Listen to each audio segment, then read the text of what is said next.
murder investigations from the case files of Lieutenant Joe Kenda. First, an unidentified man flees a shootout. He still is holding a handgun, and his finger is in the trigger. Can the victim's past lead Kenda to his killer? The last time his roommate saw him, he had some valuable coins. He is shocked that an average person never sees things like this. Then, death claims a beloved mother of 5. They started telling me the dead girl lying in your bedroom. Oh my God. What looks like a suicide leaves Kenda with doubts. She hated guns. We couldn't believe it. Nothing about this seems right to me. And now our mission is to find out what he has to say for himself. I always assess people's body language. They slump their shoulders. They look at the floor. They have the distinct look of a guilty person. There's one thing that never changes. Murder. A life has been taken. Their stories are now my stories. I never know where a case is going to lead, but I'll never stop until it's solved. Somebody has to look out for the victim. If you kill, I will find you.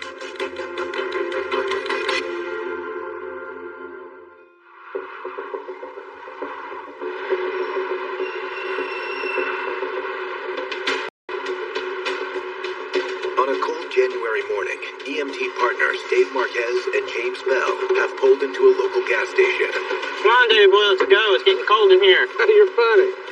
Medic 34, we have a report of an unconscious male bleeding outside in the 200 block of North Union Boulevard. What's a typical day for them? And all of a sudden they hear the call come over the radio. Well, we got a call. We gotta go. 10-4.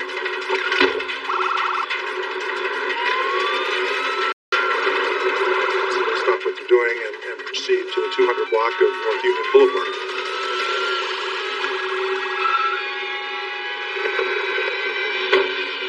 What's interesting is that this isn't the type of crime that you would see in broad daylight. So I imagine for the people who came across the victim, there was a lot of curiosity about what was going on. He still is holding a handgun, and his finger is in the trigger. And so they feel like they need to take care of that situation before they're able to administer any aid to this person. Get everybody back. Is it the kind of thing where maybe he's going to roll over, and use that weapon? He does appear to have some signs of life, and even some kind of twitching reaction could cause a discharge of the weapon. So they have to...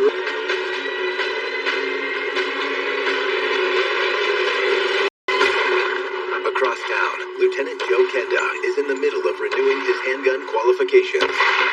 The requirement on the police department was you had to qualify with your pistol once a month. So you would go to a police range and you would fire your weapon. Colorado can be bitterly cold in January, but the PD has policies in place. If it's your time to shoot and it's 20 below zero, you better be at the range because that's where you're supposed to be. Excuse me, Lieutenant. Phone call just came in. They're requesting you on Union Boulevard. There's been some kind of shooting. Okay, thanks.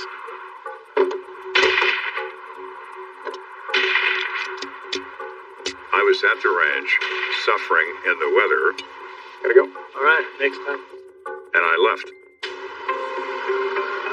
Turning the heater in the car on to full blast and then driving over to the scene. Hey, Lieutenant. Hey, Tammy. What we got? Apparently it was a pretty wild scene. Medics found a man twitching on the curb, and he had a gun in his hand. EMTs, but we also train them for crime scenes, not to move things unless they're absolutely necessary. So the EMT felt it was crucial that he get that gun away from him. It was a little dicey, but they were able to get the weapon away without it discharging. What do we know about the victim?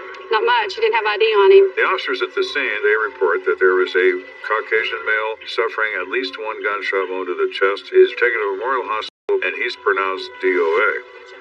The victim may be gone, but Kenda has little trouble determining the spot where EMTs found him. He's collapsed because of the temperature. The blood is frozen. There's his weapon, and it is loaded. The gun has 6 live Remington Peters .357 Magnum hollow point bullets loaded in a cylinder. Has he been fired? As to why it hasn't been fired, I don't have any idea. You have a reasonable assumption to believe that our man here got himself into a gunfight and he's obviously the loser. He never got a round off, so maybe he's not very good at gunfights. Who knows? Go ahead and run the serial number to see what we can find out. Yes, sir. All right, thank you. The serial number is always run through the system to determine if there is ownership. There is a firearms transaction record that is available, so we're hopeful of what we can learn about this individual. While his team checks the gun's serial number, Kenda and Detective Skip Arms head to Memorial Hospital to get a first-hand look at the victim. Hello, detectives. Hey, Doc. So what we got? Come take a look at this.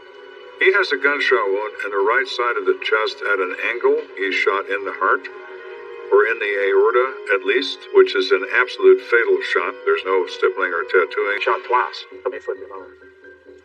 So the second round goes into his shoulder and enters into the chest cavity as well. The doctor points out an entrance gunshot wound in his back. So what does that mean?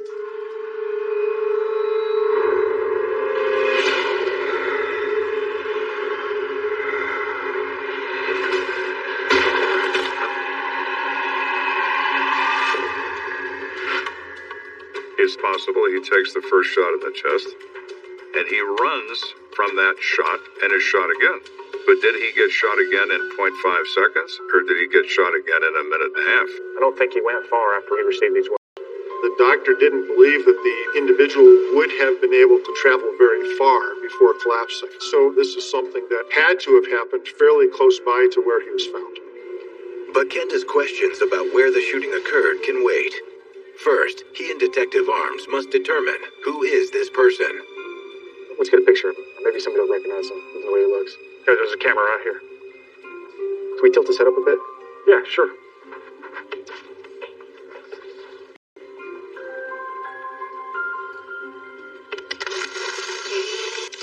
All right, thanks, Doc. Yep, good luck, man. Do me a favor. Call down the station and have them get a description of this guy out to the public. Will do. And hopefully they finish tracing the serial number on that gun. Yeah, thanks. Yeah. Hey, I was just looking for you. Well, hello there, stranger. Hello, dear.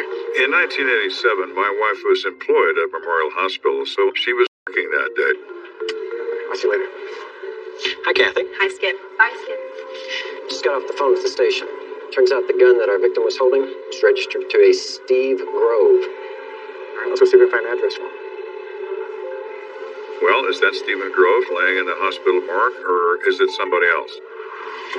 Using the information provided on the gun registration, Kenda and Arms head out, hoping they've finally identified their victim. We go over to the address, and we're hoping at that point that we can find somebody who knows who Steve Grove is and tell us something about him.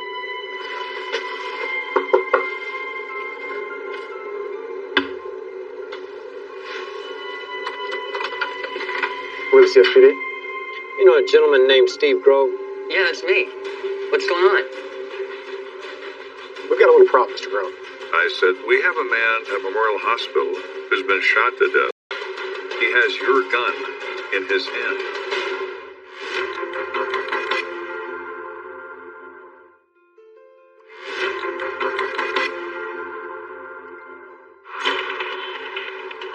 He's down with this gun in his hand. We find the registered owner to be very much alive. He has some explaining to do. Listen, I have an unidentified dead guy with your fully loaded gun in his hand. Do you mind telling me why that is? Yeah, my gun was ripped off last week. Your gun was stolen. Really? Yeah. The standard reply to why does this bad guy have your gun is the gun is stolen. You're accustomed to hearing that excuse? How convenient, Mr. Grove. Yeah, I got the police report and everything if you'd like to see it. Yeah, okay, sure.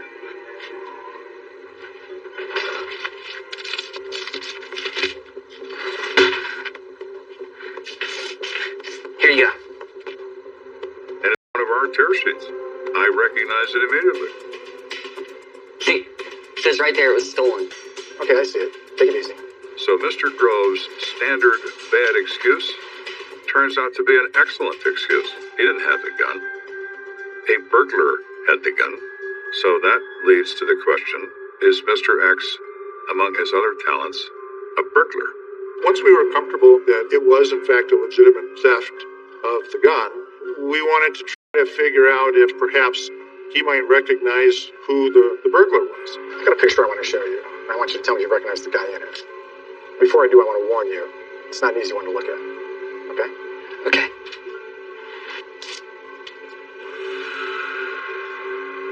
Man, that's not pretty.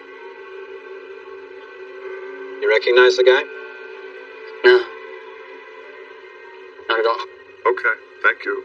So he's a burglar. And Mr. Grove has no clue who he is.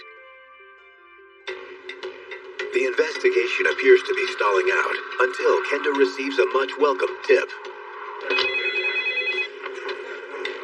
Lieutenant Kemper. We got a telephone call from a woman who was an apartment manager, and based on the initial information that had been put out to the public for assistance, she thought she recognized the description as to somebody she knew. I'll write this down. What's his name? Scott Fulbright. His roommate, Daryl Brosa. Erosa. At a residence just east of downtown, Kenda hopes this latest lead produces better results. Do you know someone named Scott Fulbright? Yeah, that's my roommate. Seeing some kind of trouble? I think it'd be best if we sat down. Sorry about the mess. We don't have people over very often. It is potentially the victim of multiple gunshot wounds that has caused his death. I have a picture I want you to take a look at.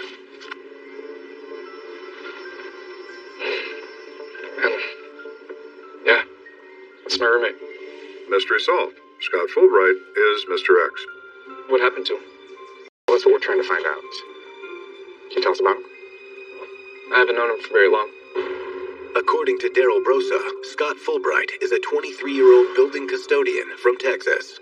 He says he met him when he was out hiking one day. Scott Fulbright newly arrived in the area. He needed a place to stay. They kind of hit it off. Daryl told us that Scott was kind of in a tough place. He wasn't happy with his job, and Daryl offered up to let Scott live with him. The first thing you asked is if he was in any trouble. Why would you ask that? Oh, man. Scott was a great guy, but as I got to know him a little better, I realized he'd had some money problems. He didn't always do the right thing. Daryl was able to tell the police that Scott had been involved in burglaries, that he maybe was not the clean-cut guy that he thought he was originally. You ever seen him with a gun? Yeah, just recently. He was sitting right over there cleaning it.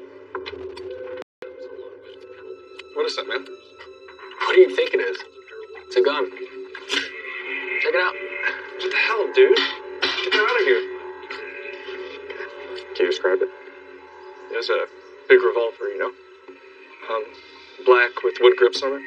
It basically matched the description of both the gun that we found at the scene, as well as what was described by Steve Grove in his theft. Did he commit any of the crimes around Yeah. I was actually with him for one of them. you were with him? Yeah, but I had no idea what he was up to. We were just in my car, and he asked me to wait for him while he ran into this guy's house. When he came out, he had all these coins on him. So coins draw burglars like a magnet. You could hit the jackpot and find that rare coin that some person has that is extremely valuable. And what'd you say when you saw these coins? I didn't know what to say. This is good. Hey, just hang here. I'm just going to run in and talk to him. 2 seconds. I'll be right back. All right, hurry up.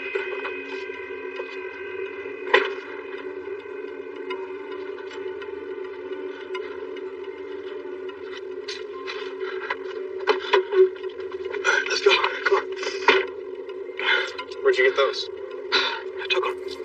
You took them? Yeah, I need it more than he did. Drive. Come on.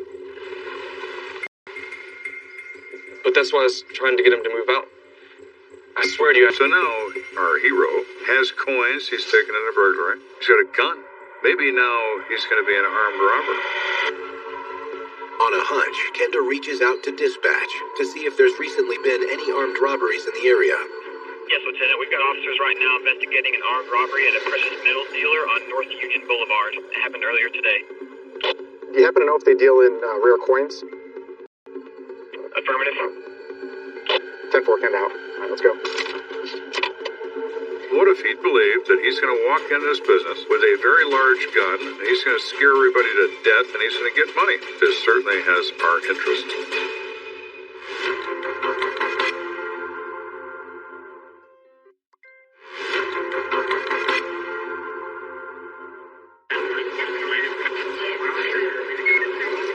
We have finally identified our victim. He is Scott Fulbright. We know he likes coins, and we just are investigating, as we speak, an armed robbery of a gold, silver, and rare coin dealer in this same neighborhood. Is Fulbright our man? Well, let's go see. This place is only a couple of blocks away from where Mr. X is found. There's a guy coming out emptying the trash. How you doing? I'm Lieutenant Kent. All right. You work here? Oh, yeah, I'm actually the owner, David Bayek. Do you mind if we come in and ask a few questions? Yeah, sure. When Kenda enters the coin shop, he's surprised to find no overt signs that a robbery has recently transpired. Nothing appears to be out of place. Nothing appears to be broken. The cases are all intact. Everything looks quite normal. So, did you happen to get a good look at this guy? Yes. We have a photograph of the robbery suspect. Oh my God, yes, that's him. That's him. Arthur, come here, quick. Take a look. Isn't that the guy who was in here? Yeah, that's the guy. Owner David Bayek and employee Arthur Jorgensen explained that around 11 a.m., David pulled a gun on a would-be robber. Did I do that? I didn't even know I shot him. It's clear to me from his expression and the look on his face, he had no idea that the armed robber was even hurt. Well, most business owners have a weapon nearby that they can get to in the event of a robbery. They were defending themselves, shots were fired, and they had actually hit the suspect. Well, before we go any further, I'm going to have to advise you of your rights. Because there's a death involved, there's a possibility the charges could be filed. Anytime anybody dies violently, as Mr. Fulbright certainly did, their potential exists for felony criminal. But we really have to try to pin down what occurred to see if we have somebody that's going to be charged with murder, or is this going to be basically a justified shooting because it was in self-defense? That's all right. We'll talk. Are you sure about that? Yes. Let's talk over here. So we independently interviewed both individuals to tell us the details of what happened when Scott Fulbright entered this business. Tell me what happened here. Well, I was opening up just like any other day. So this guy comes in and just immediately just doesn't feel right about him, you know. David explains that he just looks like a kind of a shady character. And it made me nervous when I saw him. Morning, sir. How can we help you today? He's sort of casing out the place, kind of wandering around, and I look over for a second. The next thing I know, Give me the money! Give me the money! Now, armed robbers are usually not violent. They want to threaten you, frighten you into giving them what they want. In this case, he wants the money back. There's no money! I keep a gun in my fist, so I reach over for it. David has a Colt Cobra 2-inch 38 caliber revolver. He's not that familiar with him, but he believes his partner is about to die. There's no money! There's no money! In his excitement, he has an accidental discharge. Fortunately for his partner, and fortunately for him, Mr. Fulbright didn't start shooting. He's aiming his gun at me, and I fired 2 shots. Did you get him? I don't know.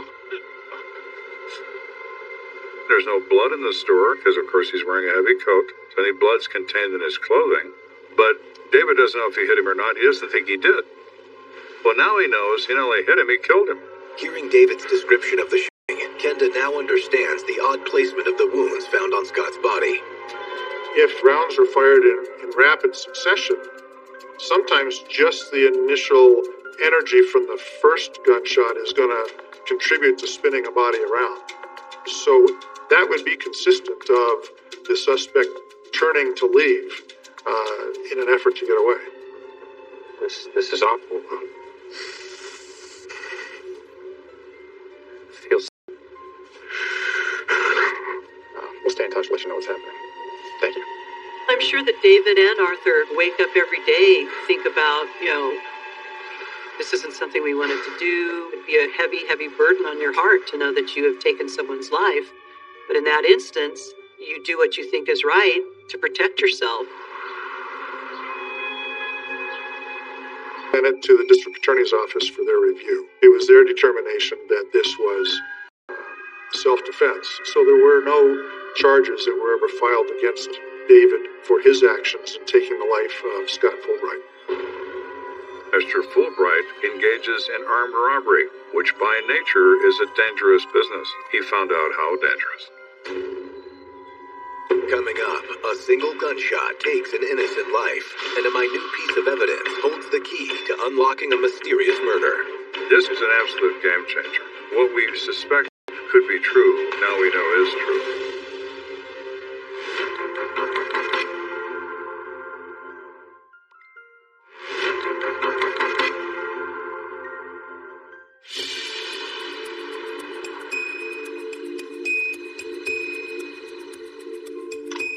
After working through an action-packed Halloween weekend, Lieutenant Kenda is finally relaxing at home, hoping for a chance to watch the 11 o'clock news. Something the police look forward to is the wrap-up of the Halloween weekend, because everybody's wearing a mask, everybody robs everybody else. You're concerned about little kids out walking down the street. So I'm watching the end of the news, and the phone call comes. It's Kenda. They have a shooting victim, and I'm off to work.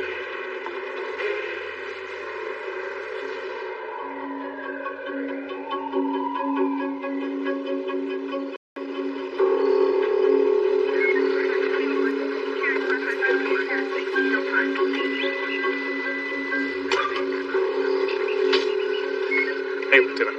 How you doing? So what we got? Got a female victim with a gunshot wound to the head. Police identify the victim as 29-year-old Tina Lovato, a dedicated mother of 5. Any leads on what happened? Appears to be a possible suicide. When I got here, there were 2 guys standing over. Looks like they were. Let's go take a look. Yes, sir.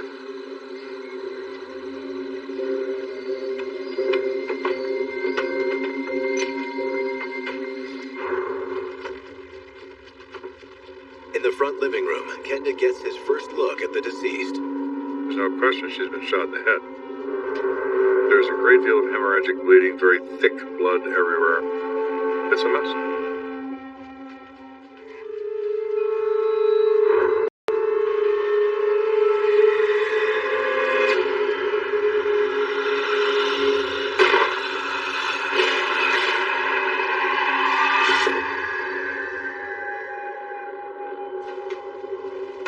There's an effect that happens to the human eyes and a human head.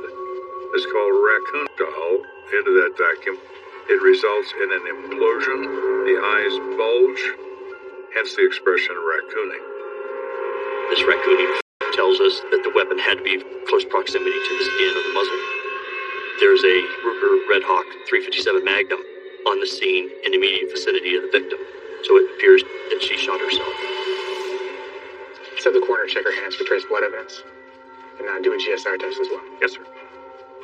What's this? I Heart Darren.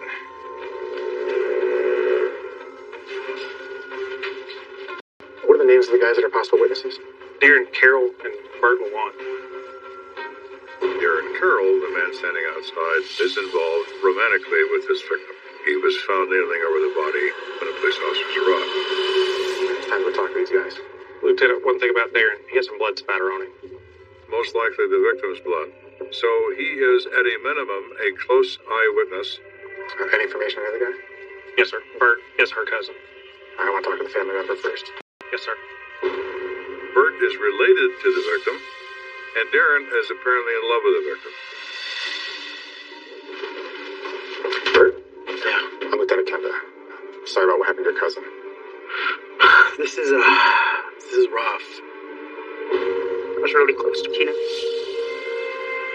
We actually grew up kind of rough because our mom passed away, so my dad had her raises. She started a young family. And she just did the best she could. to raise her kids. She was a good person. Can you tell me what happened tonight? She was really upset. I should have seen this coming.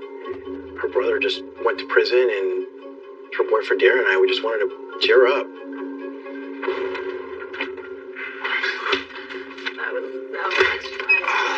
Bert says they all got pretty drunk. And once they got home from the bar, Tina and Darren started having an argument when they were together in the next room.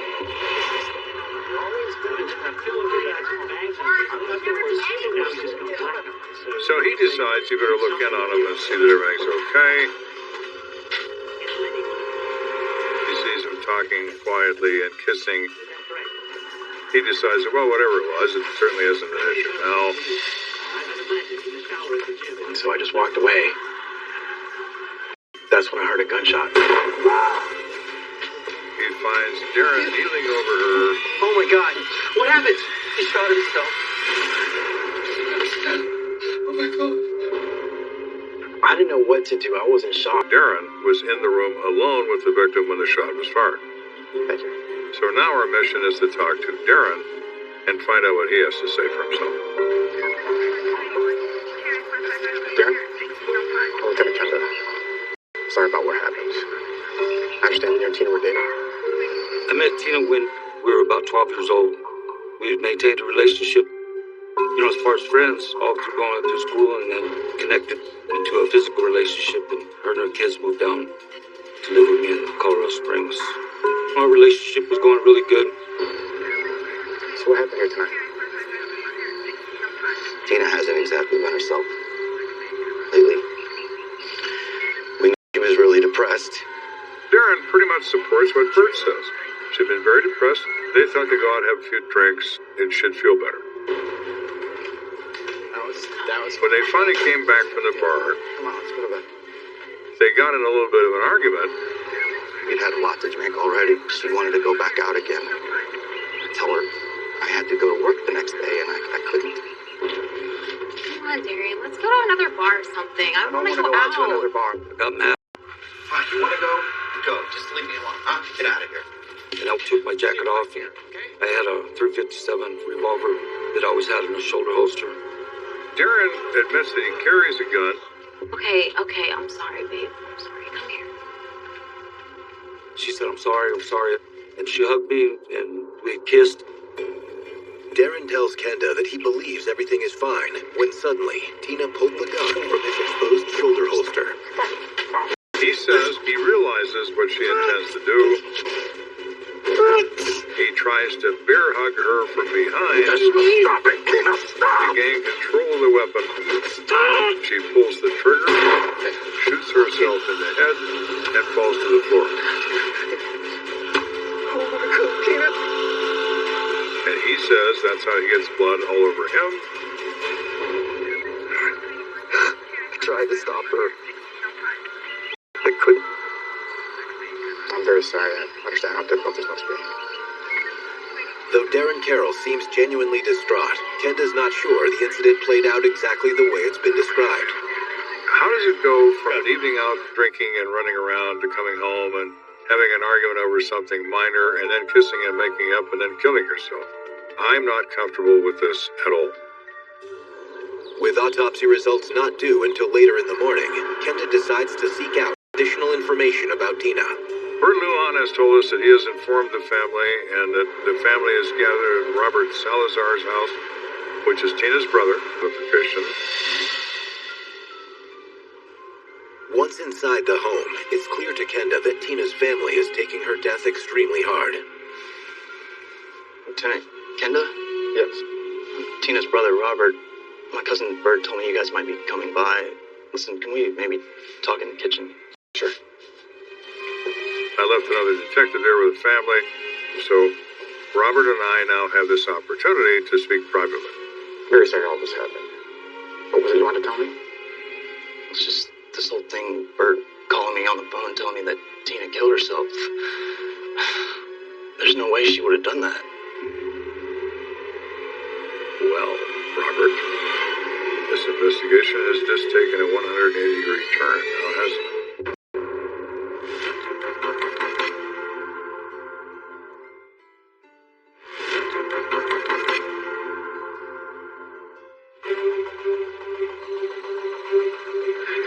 going into this case initially, finding two people standing over a dead girl, both believe that she's committed suicide, and we're now encountering her brother who said that's not even possible and says he knows why.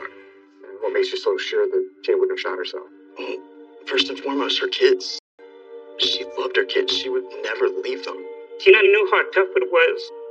Our family raised without our mother. She would never do that to her 5 kids. She loved her kids so much. There's something else I think you should know. What's that? Tina's afraid of guns. She wouldn't even pick one up, let alone shoot herself. And I say, can you explain to me Tina's relationship with Darren Carroll? Tina, she didn't always have the best taste in guys. He goes on to explain that his sister tends to be attracted to people who turn out to be emotionally abusive and verbally abusive. And Darren is another example. He could be insanely jealous of her if they were out in public. Never really liked him. The first time I met him, they had came up to Denver, and my sister wanted to go out dancing, and we were dancing, and he just kept getting jealous over her own brother dancing with her. So it was like it threw a vibe off that I didn't like at all. So really didn't care for the guy. But Tina didn't do this. She didn't kill herself. Somebody killed her. Robert Salazar is Tina's brother. He has a feeling and an impression of her that he thinks is accurate. Could it also be that Tina, in a fit of depression, kills herself? Yeah, that could still be true. Thank you, Robert. It's been very helpful. Again, I'm very sorry for knowing. We need hard evidence to tell us what happened to Tina Lovato. That I hope to gain at an autopsy. Later that morning, Kenda meets with the coroner at the morgue. The doctor has already examined her to a large extent, and what he has to say to me is an absolute game changer. Come take a look at this. The gunshot wound is 5 centimeters off the center line of the lower jaw. It has an imperfect seal, and it was at close range. Right? What he means by that is there is some degree of distance between the end of the muzzle and the flesh itself on her head. In self-inflicted wounds, people press the gun in to make certain that they're going to die. It's not what I typically see in cases of suicide, right? Do we know if she was right or left-handed? Yeah, her family told one of my detectives that she's right-handed. Why? We found traces of blood spatter in the palm of her right hand. Now, it would be impossible for Tina Lovato to be holding a gun and allowing blood spatter to somehow magically pass through the grip and reach her palm undisturbed. She absolutely, positively, beyond any doubt, did not have a gun in her hand when she was shot. If it wasn't in her hand, she didn't shoot. Somebody else did. The following morning, Kenda brings Tina's boyfriend, Darren Carroll, down to the station for a second, more pointed conversation. Hello again, Mr. Carroll. I always assess people's body language initially. What are you doing in here that indicates your level of involvement? Because people unconsciously do it. And his appearance is very damning. Everything about him says, I killed Tina Lovato. All right, here's the deal, Darren. We have blood evidence that proves there's no way Tina could have shot herself. How do you explain the blood in her hand? I don't know how that happened. Then we start hitting him with some of the conflicting evidence. We start getting those typical answers you almost see out of a 5-year-old when you ask them, hey, who broke this? I don't know. You can't explain it, so it becomes an I don't know. I keep pressing the point with him. I just keep at him and at him and at him. Darren, we found out that Tina was terribly afraid of guns. Nothing of what you said works. I didn't mean for this to happen. It was an accident. And he finally just stops everything, and he starts to cry. Well, like I said before, Tina and I were arguing about going back out to another bar again. And that's all? You weren't fighting about anything else? Yeah, no, I mean, I hit on her and come on to her and stuff, and then I just got sick of it, you know. Exactly the behavior that men engage in who are emotionally abusive. Exactly the behavior that Robert Salazar said he was aware of. We made up when we started kissing. Can we please go out? Fine, you wanna go? Come on, let's go. But I'm gonna tell you, the next guy that looks at me funny or that tries to hit on you, I'm gonna shoot him in the face. Get away. So that's how the gun gets introduced. Stop. Get your hand off. Put it away. Stop. Put this away. They apparently struggle over the possession of it. Stop it. Let go. Stop. We don't know why, but they wind up in a struggle over it. Maybe she wants to put it away. What kind of sense does it make to have a physical confrontation in close proximity to each other over a loaded gun? What's going to happen here? Wait, stop it. I don't like it. Stop. Wait. Stop.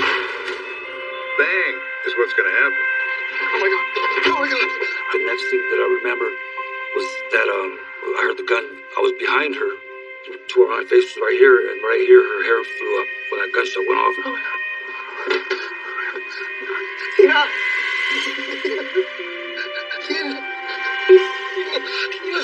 Tina.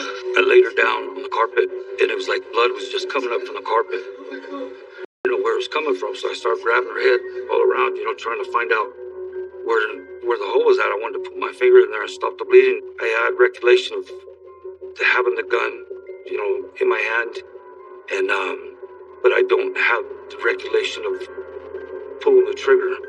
It was like when I heard the gunshot, it was like I came into a whole different realm, I guess.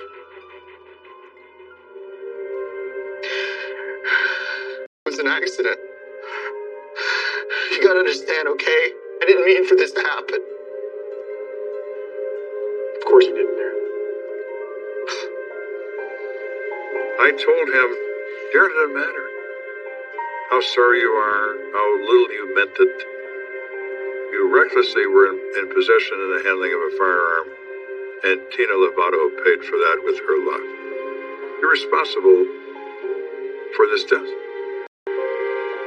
You, not her, not the man on the moon, just you. After much consideration, Darren Carroll accepts a plea bargain and is sentenced to 6 years in prison for reckless manslaughter. And while he continues to insist Tina's death was accidental, to this day, members of her family remain unconvinced. Then I'm going out, and he probably shot her. He'd have no right to take her from us. No right.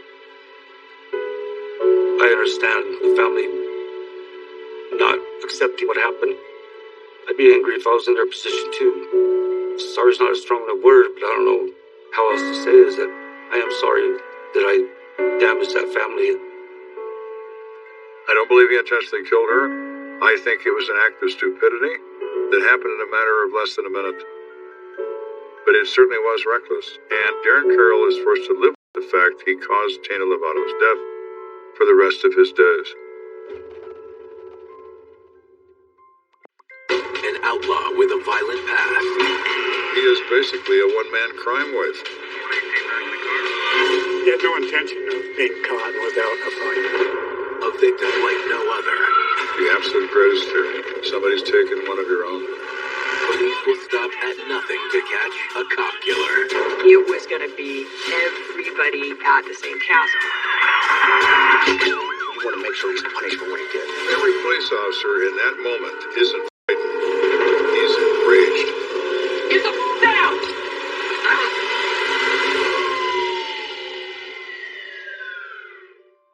The thin blue line is a line between the predators and the preyed upon.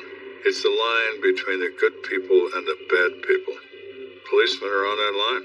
You don't surrender. The fight goes on. It goes on. There's one thing that never changes. Murder. A life has been taken. Their stories are now my stories. I never know where a case is going to lead, but I'll never stop until it's solved. Somebody has to look out for the victim. If you kill, I will find you.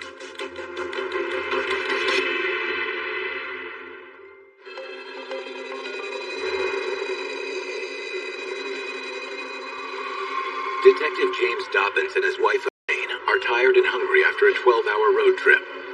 Hey, come on in, guys. Want to sit here? Is all right? He was a police officer in Texas. Destination, theoretically, was Denver so that he could apply for a new job as an officer there. They were in there eating. But then he heard a gunshot. Get down! You okay? All right, you guys stay down. And he, cop instinct, made sure that everybody was down. And then stood up and ran out to see what was up. Dobbins is relieved to see there's already an officer on scene. Officer! Fellow police! Officer, can I help? He saw a cruiser, but he couldn't figure out where the cop that went with it was. So he went around, and he could see the cop just bleeding out. Come on. Hang in there, buddy. I'm gonna get you some help. Officer down. Car 83. Officer down.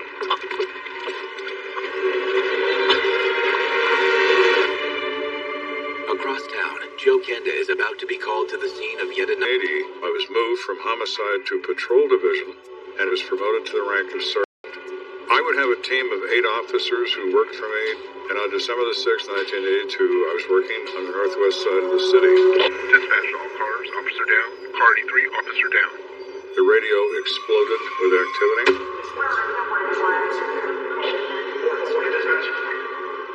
Everybody knows what officer down means. The greatest fear, the absolute greatest fear. Somebody's taken one of your own. And car 83 holds special significance for Kenda. Just don't look too close. I was aware that Mark Dabbling was assigned that car because Dabbling worked for me. Becomes a problem later on. He's a member of the team, myself and 8 sworn officers in uniform. He's one of us. He is all of us. My heart sunk when first I heard an officer was shot, and then when I realized it was Mark, it was difficult. It's shocking when it's a friend of yours. It's even more so, but you have a job to do. It was hard to continue to have to answer other calls for service and not knowing. Kenda is halfway to the scene when he gets another call. It seems the top brass have other plans for him. Dispatch 4 Paul 1. 4 Paul 1, do you copy? That was my radio call sign. Go for 4 Paul 1. 4 Paul 1, you are directed to proceed to Penrose Main Hospital. Meet the ambulance and assist family members. 4 Paul 1, roger that. That pained me greatly. I am chafing at the bit to be part of this investigation. I'm not in the homicide division. I did as instructed. I was determined to do the appropriate thing for the family as best I could. As Kenda changes course and heads to the hospital, patrol officers at the scene are surrounding Officer Mark Dabbling's cruiser. When I got on the scene, we had an influx of officers and detectives that showed up to help. So what do we have so far? Not much. Before the call came in, Officer Devlin had made a traffic stop. Mark Dabbling was conducting routine patrol. Announced he was making a traffic contact. 83, 1025. I would doubt that Mark Dabbling thought anything of stopping somebody for an illegal left turn. So whoever was in the car shot him. It seems that way. At any rate, at this time, it's the hospital with a single gunshot wound to the back. How bad is it? It's very bad.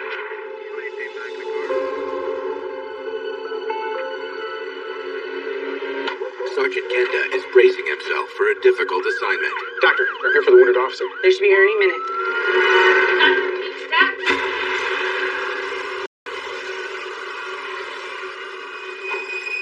It's not a stranger.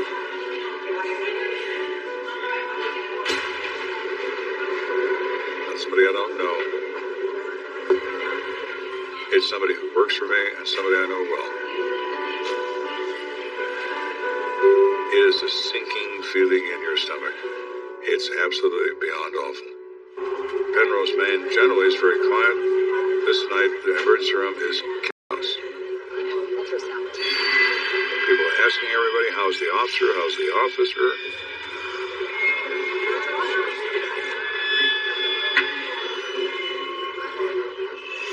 My first job getting here was to try to bring some level of control to this. The first step was to throw the press out. I'm sorry, folks, but we need a little bit of privacy. We'll give you an interview as soon as possible.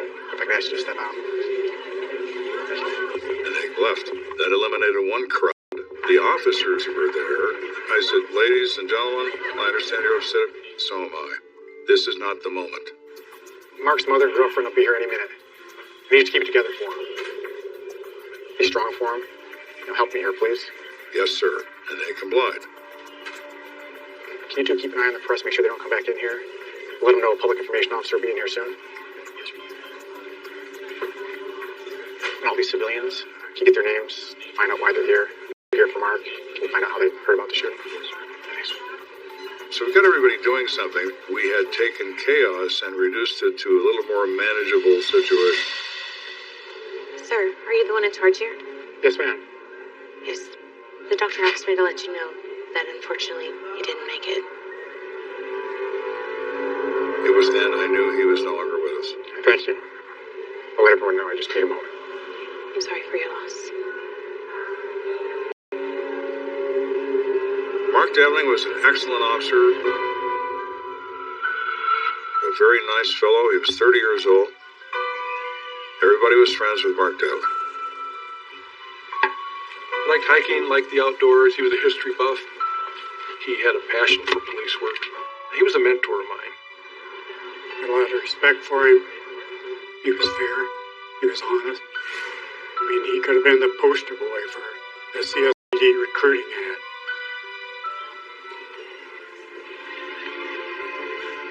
I went and took a quick look at Mark. Just a quick look. I couldn't deal with more than a quick look. I couldn't.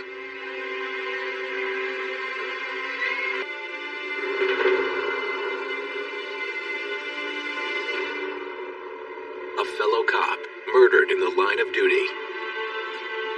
And at this point, there's nothing Kenda can do about it.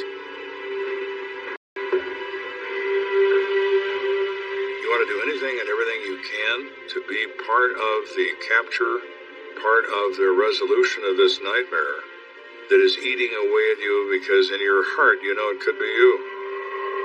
And yet I knew I couldn't be part of that investigation, and I wouldn't be. Word of Dabling's death spreads quickly through the ranks of city officials, and soon a member of the district attorney's office arrives at the crime scene. An investigator named Larry Martin. So what do we got? I got a call from one of my co-workers who advised me that this had happened. Well, Mark was a friend of mine, and I knew right then that I wanted to be on this case. Detective David Spencer shows Martin around. Mark was making a traffic stop. He gets out of his car. The odd thing is the angle of the shooter. It was obvious that it wasn't a typical traffic stop. Mark's car was parked in an odd angle, which put Mark at an immediate disadvantage. The shooter comes up with the gun. Mark sees it, goes for cover, gets shot in the back. It was like a sitting duck. Yeah.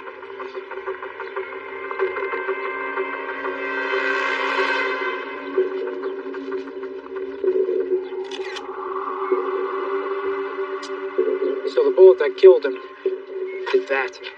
There's traces of blood along the edges. The bullet had traveled from his back through his chest and actually had gone through that street sign. The crime scene investigators found a bullet casing from a .44 Magnum. So you know then that you're dealing with a very high-powered rifle. What do they kin to know? Martin McKinley. Yeah, what you got, Larry? Because of the fact that Devling worked for me, I stayed abreast of the facts of the case. As referred to me by Larry Martin, he would tell me what was going on. I thought you'd be interested to know that... Turns out the murder weapon was a .44 Magnum. The .44 Magnum carbine is a very unusual weapon. It is incredibly powerful. I doubt this guy just happened to be carrying that kind of firepower around. He must have already been up to no good when Mark pulled him over. I think you're right. But what? To help answer that question, detectives begin interviewing patrons from the restaurant adjacent to the crime scene. One man in particular has a lot of information. Brett Carlson was the manager that night, and during the course of business, he did notice that a police officer was pulling somebody over out in front of his store. Well, I saw the flashing lights, looked over for a sec. So I went back what I was doing. But then all of a sudden, he hears 3 gunshots ring out. Get down! Everyone, get down! He sees a suspect leaking out the passenger side window of this Camaro with some type of a long gun. He then saw the suspect get back in the driver's seat of that Camaro and speed away. It is obvious from my own experience the suspect clearly understood that Dabney was about to discover who he was. Who is this guy? Is there something in that car he didn't want Mark to see? This is a guy that needs to escape and will kill if necessary to get done. Did you get a good look at who was in the car? Well, just one guy, white guy, had brown hair, maybe in his 20s. Pretty nondescript. He couldn't tell any weight or height because he was still inside the car. However, Brett Carlson is able to provide a detailed description of the shooter's vehicle, a red Camaro with California tags. Surprisingly, Carlson is also able to recall the vehicle's license plate number. The police dispatchers immediately aired the description of the stopped vehicle with a license plate number. This was definitely an all-out manhunt. Every officer in the city drops what he's doing and starts looking for that car. We're going to put this guy to ground, and nothing else matters. This guy has kicked over a hornet's nest.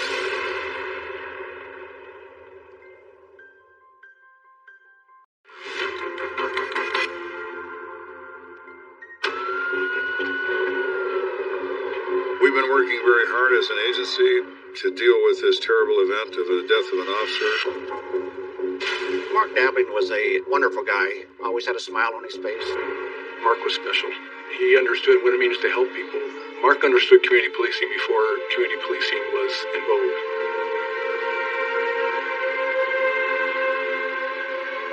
While police scour the city in search of the vehicle, Sergeant Joe Kenda is at the hospital, handling an emotionally grueling aspect of the case.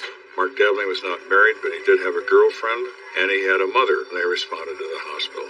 I was there to meet them. Mrs. Dabney? Yes. I'm Joe Kenda, Mark's surprising officer. I'm very sorry, but Mark didn't make it. No!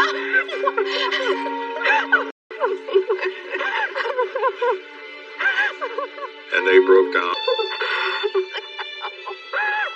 I took an oath to do what I said I would do. I'm not going to back away from that. But I was suffering that night. I still do. Meanwhile, the search for the shooter continues. The entire police department is in pursuit of this car. Within minutes, they discover the car parked in a driveway of a private home in the area of the shooting. Now, we're going to make contact in this house. You're just not going to go up and knock on the door and say, hey, can we talk? You're looking for a cop killer.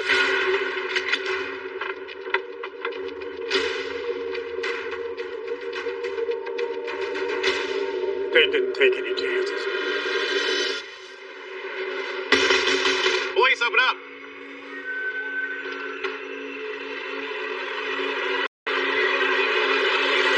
Can I help you?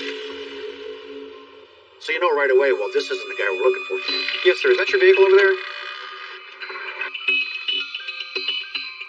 No, I've never seen it before. Okay, would you mind if we come in and look around? Sure. They went in and they searched that house.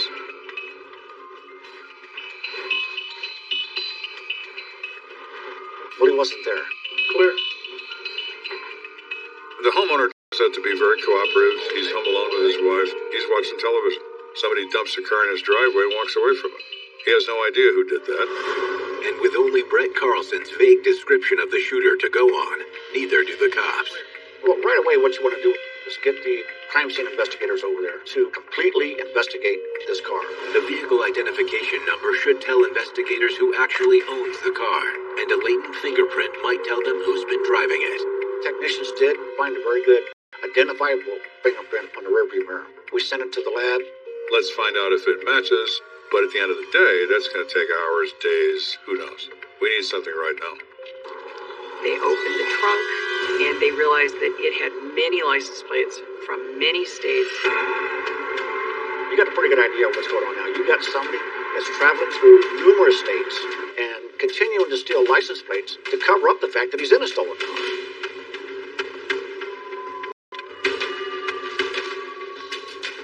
What's this? Quite the trail of breadcrumbs. They find a motel receipt from the state of Nebraska in this car. Going to a motel, you need to show ID. So we called the authorities in Nebraska. Hi, can I help you? Yes, ma'am. They go to that motel and do whatever they had to do to get the records on who this guy was. Oh, he was under the name Joe Harbor? Joe Harbor. I tell you what, when I got here this afternoon, he left without even paying his bill. That figures. Could you show me the ring?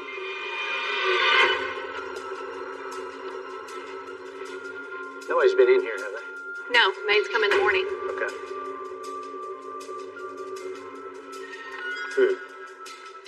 They reported to us that unusual things were found in there. Lots of rope maps. And there was also several magazines.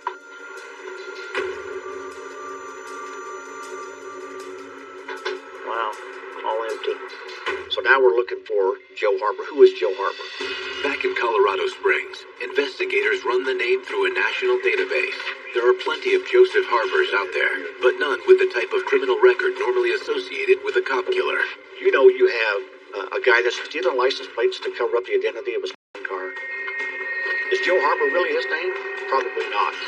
He's running from something. We don't know what, but he's running. We still don't know who he is. Hey, this is Spencer with Colorado Springs. Can you run a VIN for me? This Camaro is in NCIC, National Crime Information Center, as a stolen car. It was stolen 30 days ago in yet another state.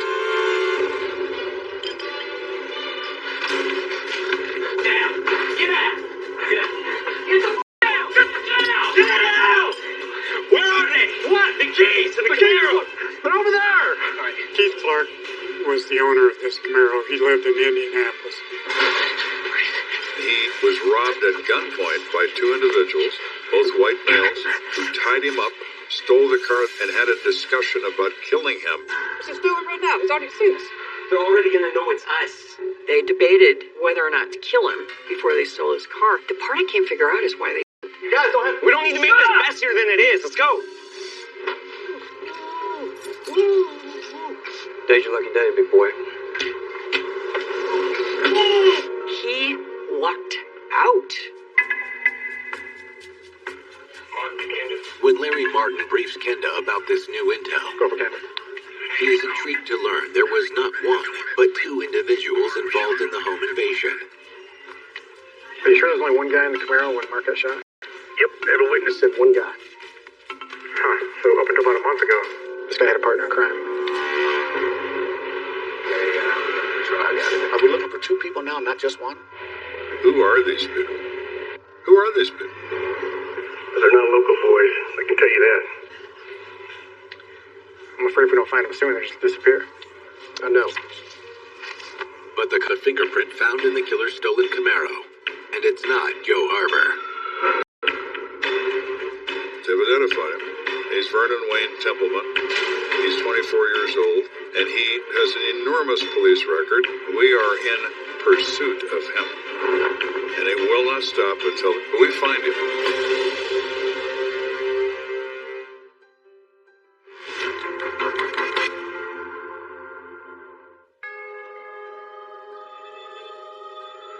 There's something profoundly wrong about a policeman being killed in line of duty.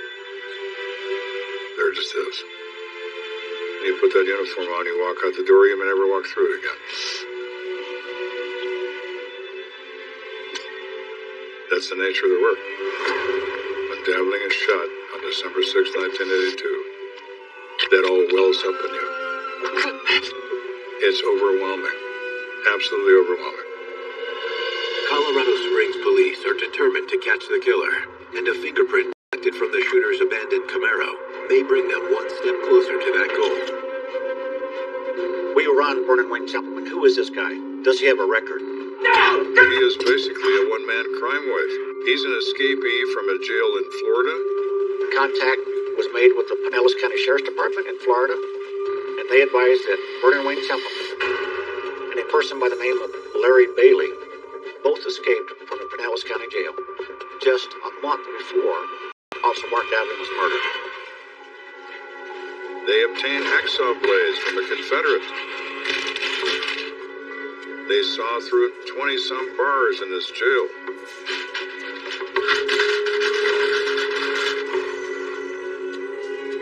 They were able to leave their jail cell, get up on the roof of the jail, climb down the side of the jail, stole a car, and were on the run. Looking at that route that they would have taken to go all the way from Florida and end up in Colorado, you're finding lots and lots of robberies of motels, liquor stores, and even a couple of banks. Check your hardware, man.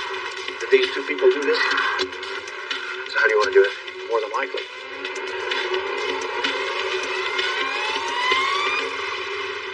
As investigators try to retrace the path Templeman and Bailey might have taken on their crime spree, they catch a much-needed break. Oh, really? Well, thank you. Lawrence Bailey's been shot. He's in custody. Where? Sacramento, California. Nice. He's paralyzed from the waist down, and he wants to talk to someone about Templeman, which would make me wonder... There ain't no honor among thieves. No, it's not a nice group of people. So, myself and Detective David Spencer hopped on a plane and went to California. We found him in the medical prison facility, and he was in real rough shape. We hear that you're friends with Templeman. No, wouldn't really call Vernon a friend. Because after I got shot, he left me to die. I mean, look at me. So if you have any questions about him, I'll try and help you out as much as possible. Bailey tells Martin that he escaped with Templeman, as we already knew. After we got out of jail, we stole a car. And, we needed money, right? They conducted a series of robberies across the United States, liquor stores, motels, at gunpoint. They stole license plates from Georgia all the way to California and back. Vernon started to get paranoid. Said that the car in Florida that we took, the police were on the lookout for it. So we needed to ditch it. Ended up in Indianapolis and saw this really nice Camaro parked there. And Templeman decided then that that's the car I want.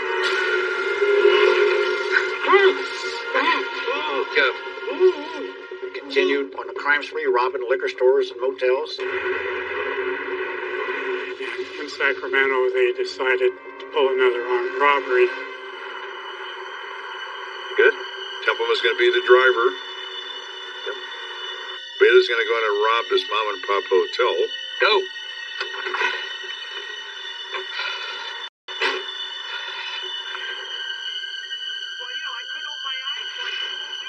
Larry went in, he had a .22 with him. She confronted the clerk. Give me your money. Give me up, I'm not yourself! Unbeknownst to them, there's a surveillance camera. You think I'm f***ing around with you? Hurry! The owner is watching them. You money! Hold on!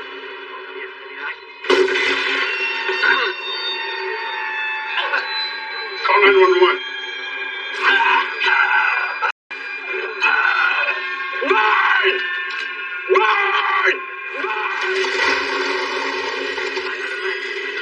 He was hoping that Templeman would come in to help him, but that didn't happen.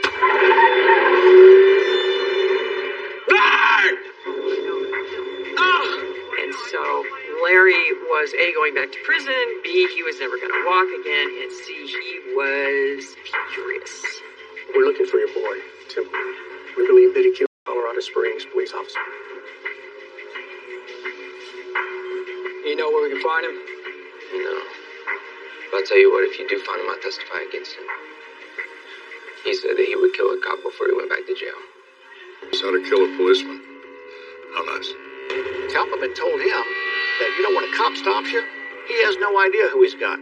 He's just stopping a car. That's the time to get the drop on him. What you're saying is that if he gets behind you... They had discussed they would park in such a way that put the law enforcement officer at a disadvantage. He doesn't have you covered. He doesn't have a shot on you, and Scooby's in the dark. Prison is gladiator school. You learn how to sharpen your skills as a bad guy. Thank you. Yeah, thanks. Lawrence Bailey's statement is further confirmation. Vernon Templeman is the man who shot Officer Dabling. But back in Colorado Springs, the case is about to take another dramatic turn. What?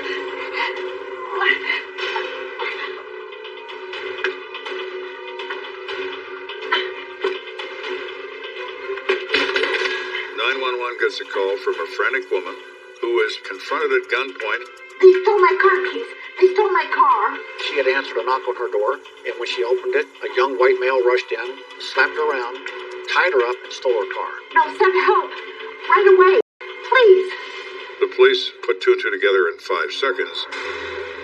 That's Templeman. Though Vernon Templeman has successfully stolen another vehicle, this time Kenda's men already know the make, model, and plates. They also know the driver is more than willing to kill another cop. We immediately put the description of that vehicle out on the police radio, not only in Colorado Springs, but throughout El Paso County. Every officer wants to be the one that finds it. Everybody wants to be the one that faces him down. Pull your .44 Magnum carbine on me, you bull, and let's see what happens.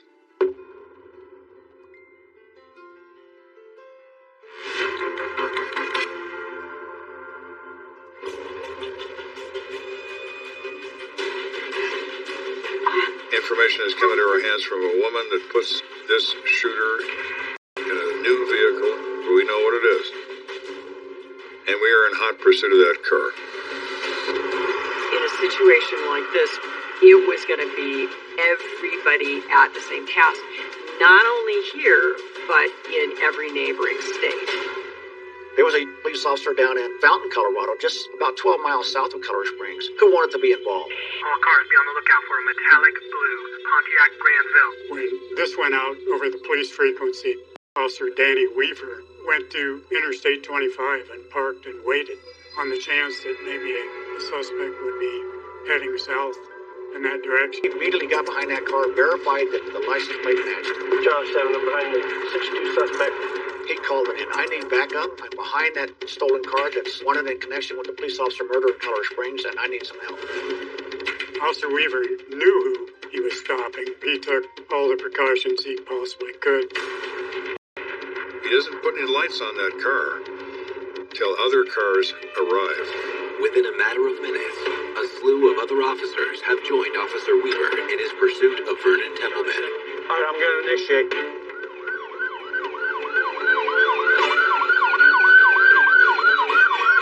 So you got that adrenaline running through your system as this is coming to a head.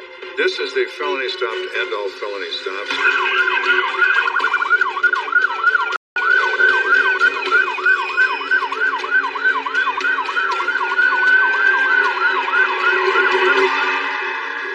This is it.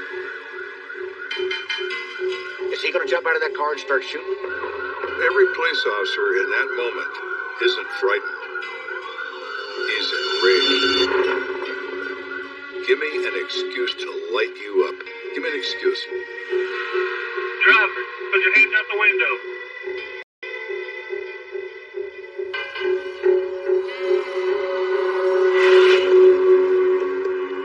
Mr. Badass does as he's told. Step out of the car and keep your hands wing sealed.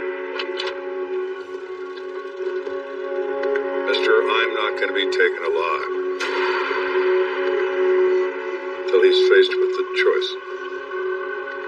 That's a little different. He gave up like the coward he was, laid down on the ground like he was told, and was taken into custody. Attention all cars. The suspect in Officer Davlin's shooting has been apprehended without incident. I felt relief I felt a rush come over me of satisfaction. But he's not going to shoot anybody else. He's done. We didn't gun him down in a fit of rage, which we could have done. Because if we kill someone because we're mad, because we hate him, because he's killed one of us, then we are like him, and we are not like him. Back at headquarters, police gather to see what Vernon Templeman has to say for himself. Put your feet flat on the floor. Sit up. I know the game, and I know how it's played. They will attempt to talk to him. I knew he wouldn't say a word. He'd want a lawyer. He's an experienced big guy. We already know a lot that's happened. But I want your side. That is, you're right. But there is one thing we're going to have to get straightened out. Okay, we're not going to interrogate you anymore, but we do have a right to know who you really are. See, I can send public defenders to your cell. I got to give them a name. We don't know what that is. Joseph Harper. We know it's not Joe Harper. We knew who he was, and we had him by the throat. Vernon is toast, whether he thinks so or not.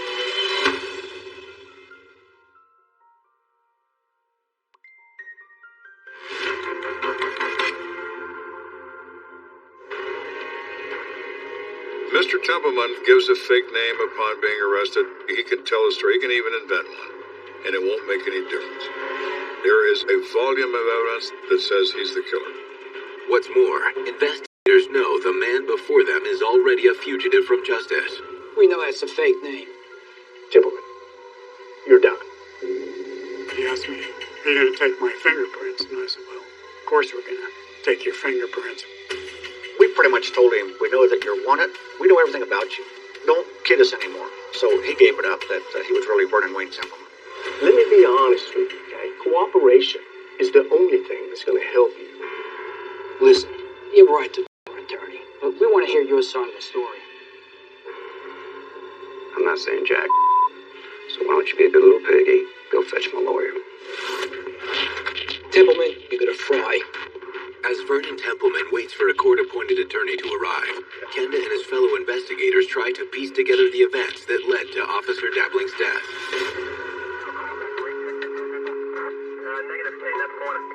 Mark Dabling was conducting routine patrol.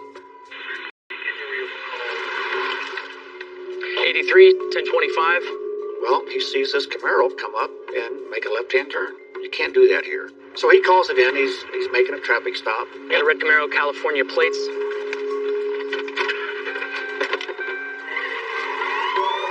Police officers, we know there's no such thing as a routine traffic stop. And Mark's case is a prime example of that. You stop a car. You have no idea who's in that car. But that person in that car certainly knows who you are. You are the police. The suspect clearly understood that Dabling was about to discover who he was. He's an escapee from a prison. He's not about to be taken. Before he even made contact with Templeman was executing the plan that he had talked about with Larry Bailey. Templeman had parked his car cockeyed, which to approach the passenger side of the suspect vehicle. He got out of his car. He advanced toward the car he had stopped. But at the same time, Templeman slid from the driver's side over to the passenger side. And was leaning out the window with that .44 Magnum. He needed to dive for cover. He turned and was running down the side of his car to get to cover when Templeman started shooting.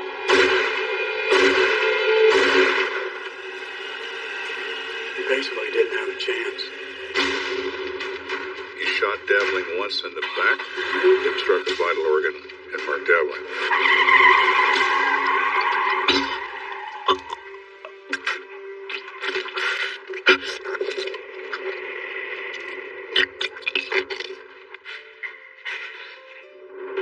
Vernon Templeman is charged with first-degree murder and held without bond until trial. Larry and I, at that point, had a big, huge job in front of us. I think it was later, when it was all over. was when we allowed ourselves to grieve. On a cold December morning, over 500 police officers gather for the funeral of Mark Dabbling. Any police funeral's hard. This was incredibly hard because I knew Mark, respected Mark. He was a great cop. Good guy. Mark gave his life for this community, and I know that he made a conscious decision that he would lay down his life before he would risk the lives of innocent bystanders. I was very proud of the way the Colorado Springs Police Department took care of Mark's family. The department's highest honor, the Police Cross, was awarded posthumously to Dabbling's parents. It's only the second such honor for an officer killed on duty. Police officers' funerals are a big event because it's a brotherhood and a sisterhood. At the end of the day, police officers believe they have each other. And in many ways, that's true. Since Mark's death, we remember December 6th every year. You think about it. We never forgot. Policemen don't forget. Ever. Vernon Templeman is found guilty of first-degree murder and is sentenced to life in prison. Although justice has been served, the community is still deeply affected by the loss of Mark Dabbling. A street is dedicated in his honor.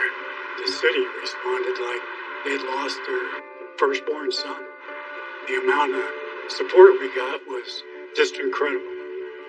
I want Mark to be remembered as one heck of a police officer. A great guy, a great friend. Mark's mom said, thinking about what might have been, I spent some time thinking that he is probably in a wonderful place. That makes me happy. In my time on the PD, I buried 7 friends of mine who went down in the line. Did people remember? Some do. Some never forget. They're on the wall. They chose to be on that wall. I was there with them. I'd go back tomorrow. But it's young man's game, and I'm no longer young.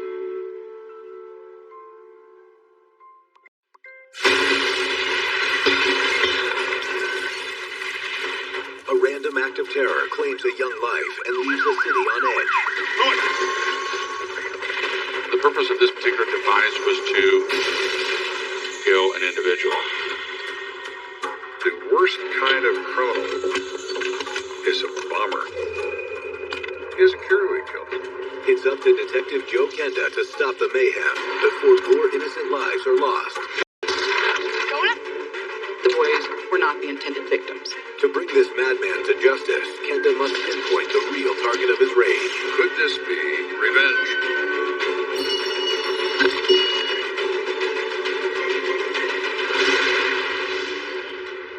It's very difficult to say why conspiracies fall apart, but they always do. Somebody always comes forward. What's more important to you, your loyalty to your friend or your own life? There's one thing that never changes. Murder. A life has been taken. Their stories are now my stories. I never know where a case is going to lead, but I'll never stop until it's solved. Somebody has to look out for the victim. If you kill, I will find you.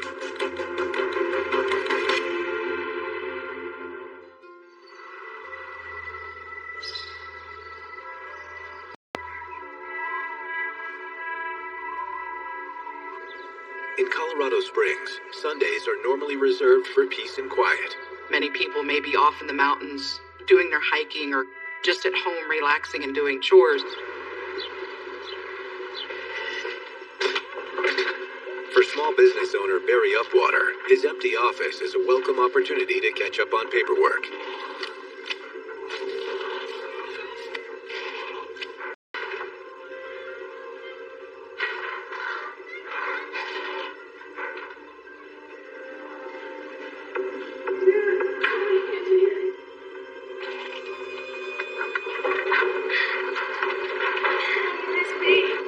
He didn't think much of it because it was just boys. And he went about doing what he does. So imagine being in your business on a Sunday afternoon and this happens.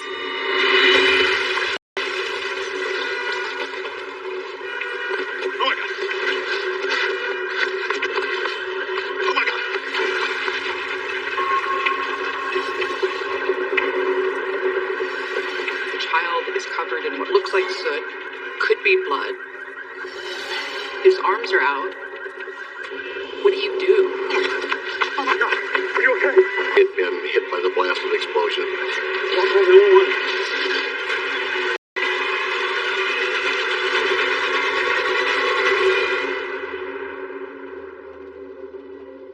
Meanwhile, on the outskirts of town, Detective Joe Kenda is spending some quality time with his family. Right here. This is early in my career. 1977. I was a homicide detective. I was not a supervisor or a boss. Here, let me show you. All right, when you hold it, try and put your fingers on the strings. Twist your wrist when you throw. Okay, I get it, Dad. Let me try it again. Just as Kenda's son makes his best throw yet, better. His special moment is interrupted. Hey, Joe. What is it? We're playing. Joe, it's the office. Hello? Yes? His face drops. He's 7 years old, and he's looking at me like I'm a Nazi war criminal. I know what he's thinking, because I'm leaving him in this front yard. It pains me. The dispatcher fills Kenda in on the tragedy unfolding across town. We got a 13-year-old kid killed in an explosion. And my eyes go to my own son, and I'm thinking, I don't even want to see this. Children hurt worse than anything else? I'm sorry, buddy. Something bad's happened. I gotta go see if I can help. I'll make it up to you. I promise.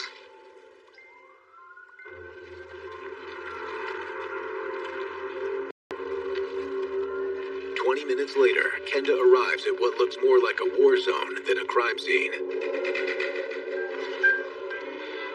There's still smoke rising from the area of the dumpster. There are fire trucks there, an ambulance, medical people.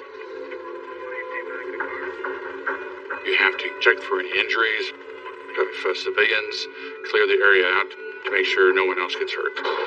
Hey, Joe. What's going on? So this place is a waste management facility. The explosion went off by one of their dumpsters. Bomb techs are trying to figure out now what caused it. We did have bomb squad members on scene. There were not that many explosions in Colorado Springs, so that was kind of an unusual call in that respect. I said there was a child? Yeah, a little boy. Got him covered up over there. They've identified this child as Daniel Carson. He's 13 years old. The victim is a 7th grader at Carmel Junior High School, where he excelled at both academics and sports. When a child is a victim of a violent crime, they flash in front of you. It's like having a nightmare when you're awake. But the size of the sheet covering young Daniel... God.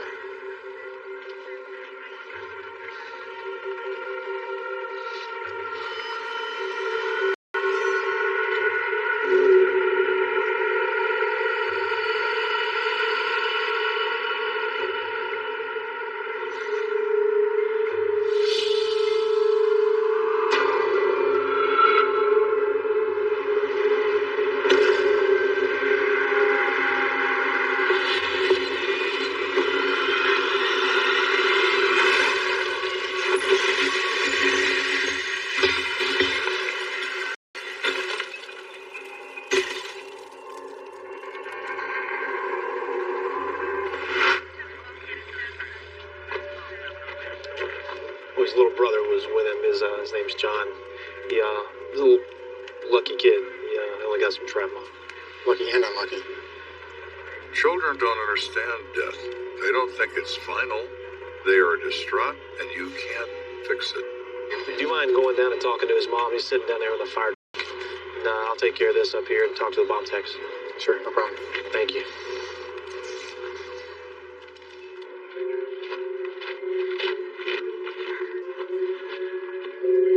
Mrs. Carson? Yeah. She is still in shock from it. I want to be able to help you as much as I can. Is it okay if I speak with your son? This young man lost his brother, and so we're expecting a lot from this little body and this little mind. It's okay, Mom. Oh, we were just playing in the lot, and then we noticed the dumpsters. Dude, so many kids in here. Going up. He and his brother Daniel were collecting aluminum cans. They always did this to make a little extra money. They would sell them for their refuse value. According to John, as he and Daniel sifted through the rubbish, something caught their attention. We found 2 boxes. They were each like this. So about a foot long? Yeah, I think they were ammo boxes. What are these? They didn't know what they were. Whoa, those look cool. So they pulled them out from under the dumpster, he and his brother. They were identical. Let's see what's inside. So his brother Daniel said, I'm going to open this one. And John told him, maybe you shouldn't do that. Don't be a wuss. I don't know how to get into it. Daniel, put it down. And that was that moment where everything changed for that family's life.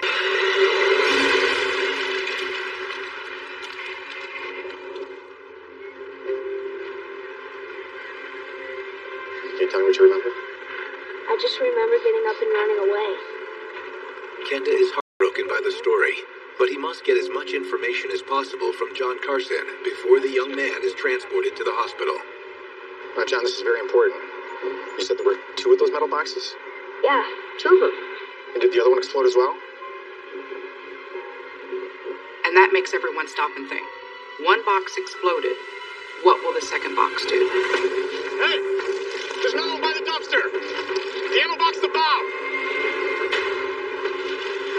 Is it designed to detonate when police begin their investigation? Or, worse than that, is it now unstable because of the discharge of the other device? Everybody clear out!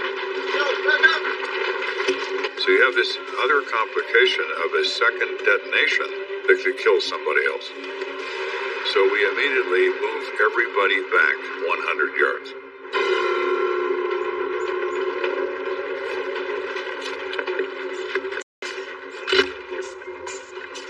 Then a bomb tech gets on a bomb suit. Will it save his life? Maybe. It's certainly better than nothing. Okay, good deal. You know the procedure. Take it easy.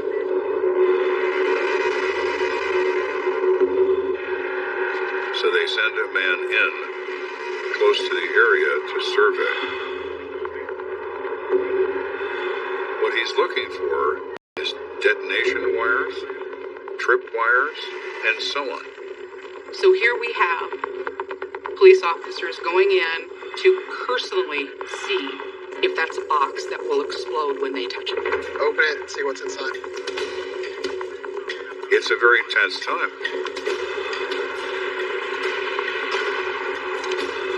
You're half expecting to hear another explosion.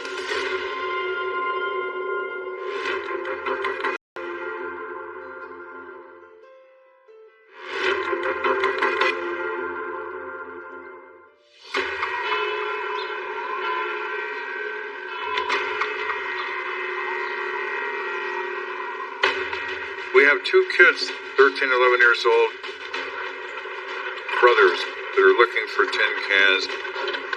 Then they find a bomb. Daniel, put it down.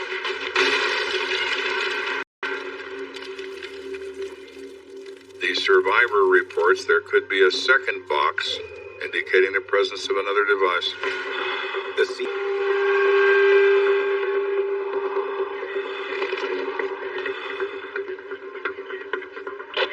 Looks like I have an ammo can with dynamite and a grenade fusing system inside.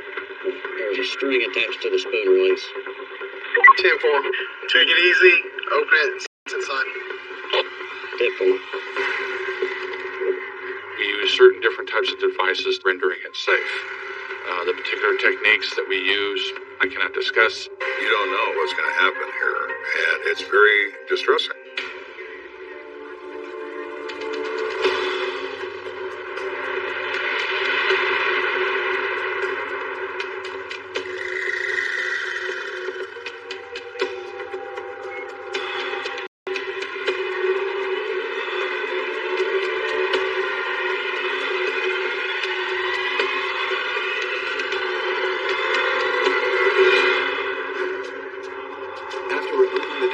from the ammo can. The bomb tech carefully disassembles the spoon mechanism on the fusing system.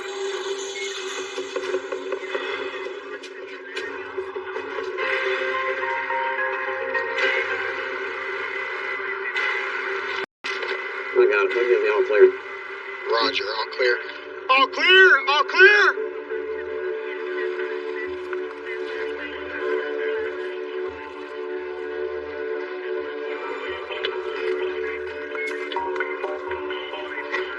So what do you think? It's a homemade bomb? It's definitely homemade. Whoever made it's got access to military explosives, and they know how to work with them. Based on my own experience, the worst kind of criminal is a bomber.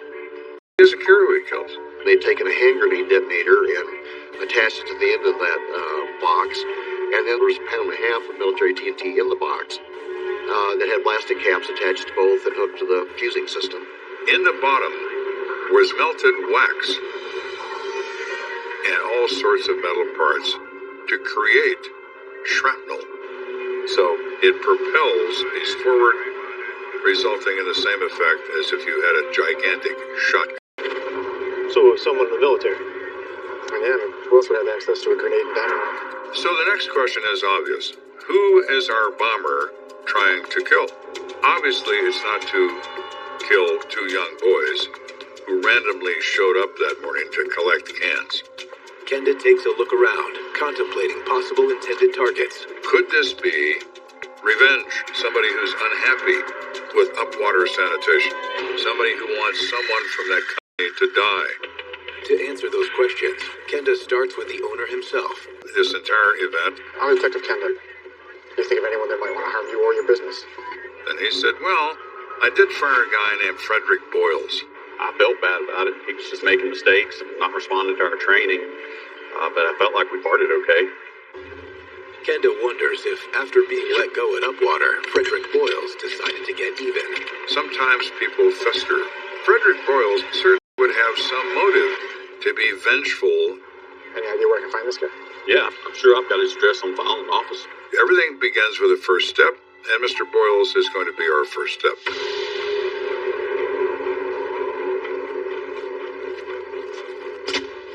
That evening, Kenda and one of his fellow detectives are knocking at 4645 Picturesque Drive.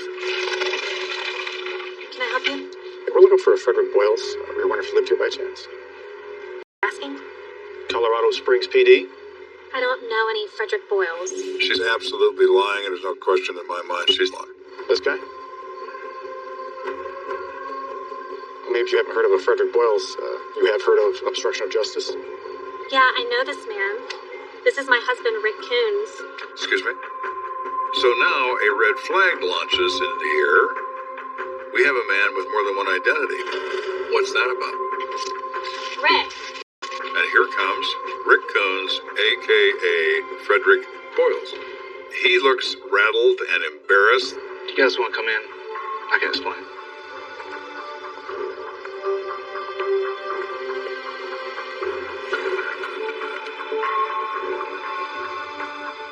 What they soon learned is the difference in the two names was a matter of being able to rent a home. The owner of this apartment complex disapproves of people who aren't married living together. Well, we lied to him and told him that we were already married. My girl's last name is Coons, so I told him my name is Rick Coons. He has an explanation as bizarre as it may sound. Kenda isn't concerned about Frederick Boyle's personal life. He wants to know if Frederick had the motive and the materials to build a pair of deadly bombs. So, how long did you serve in the United States Army? And he says, well, I was never in the Army. Do you know anybody in the Army? No, I don't. Did you hear what happened at Upwater Sanitation earlier today? The explosion was all over the news. I used to work there. What happened? Why don't you first explain to us why you were terminated from the company? The ultimate mistake was he saw a transmission leak under this truck and decided to continue on his route. The transmission leak got worse and it seized the engine of the truck. And it cost the company a fortune to repair the vehicle. Barry could have taken the money out of my check. But instead he just let me go. That was very generous of him. So, there's nothing here that says he's our bomb maker. He's not in the military. He had no ill feelings toward Barry Upwaters. His bizarre story about his identity is neither here nor there. You can be Captain America if you choose to be. It's a free country. With this once promising lead now a dead end, Kenda and one of his fellow detectives return to the station to put their heads together. But as the detectives discuss their next move, a new lead presents itself. 10-4, be right there. The guy has walked into the front lobby of the police station, whose name is Robert Husher. He's a former employee of Upwater Sanitation. He knows about those bombs, and he's a former military guy. Oh my. This is almost too good to be true.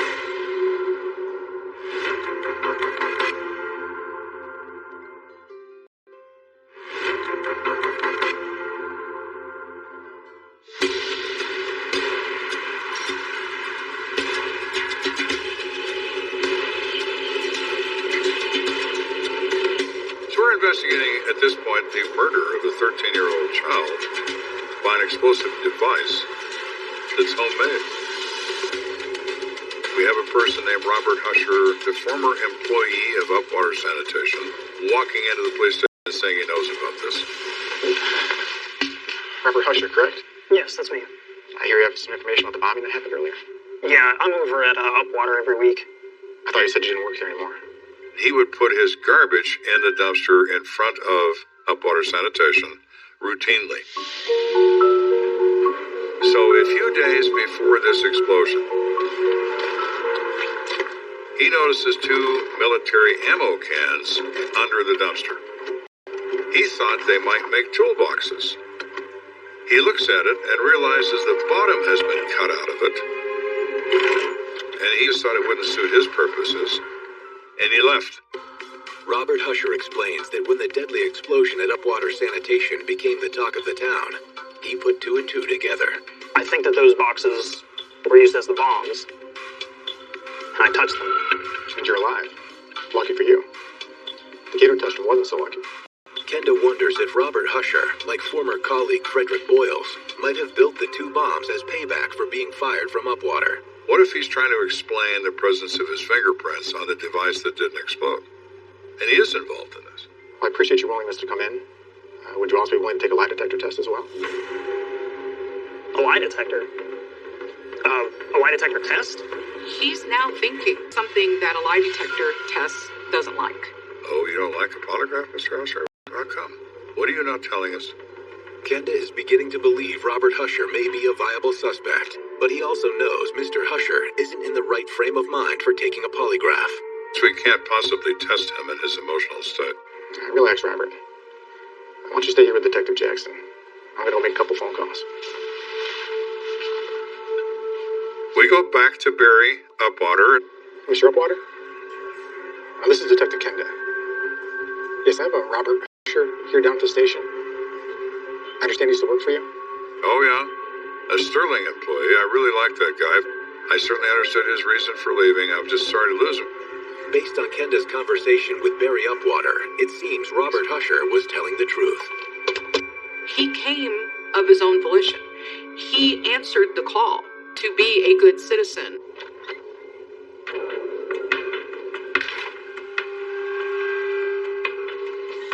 So, what's the story? Upwater says he's clean. A polygraph won't be necessary. Looks like you're free to go. Okay, thank you.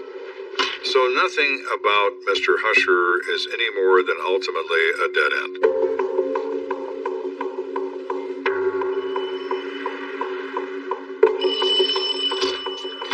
Detective Jackson.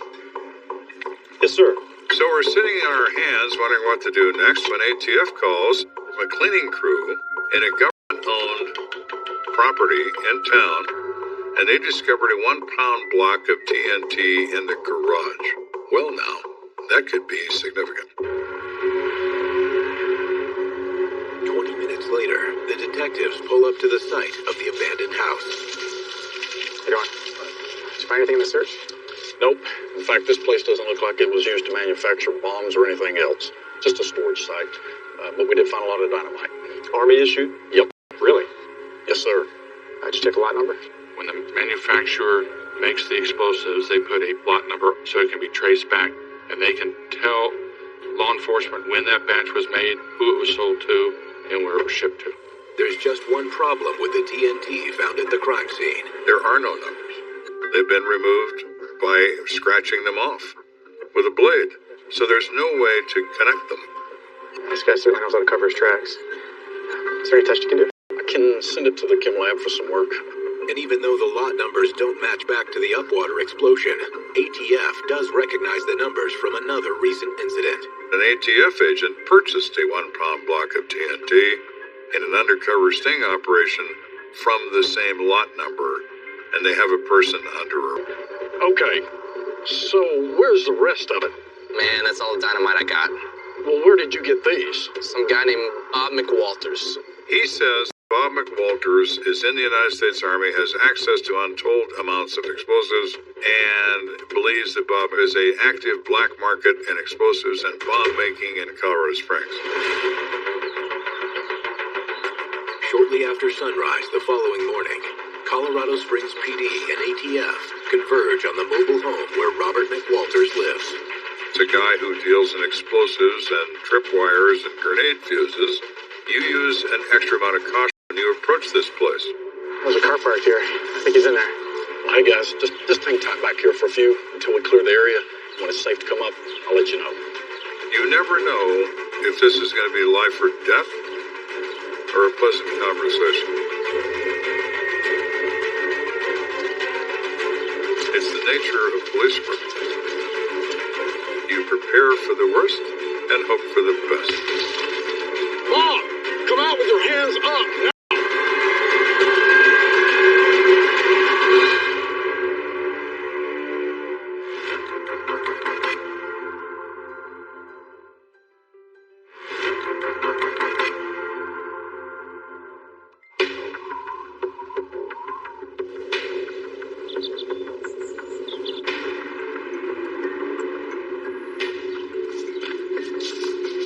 So at this moment, we have a group of officers and a group of ATF agents, and we are at the home of the reported TNT dealer, Bob McWalters.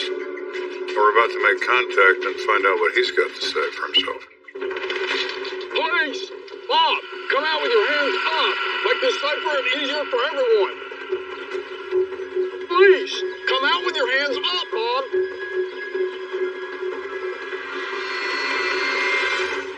On your knees. Your hands on your head. Covering.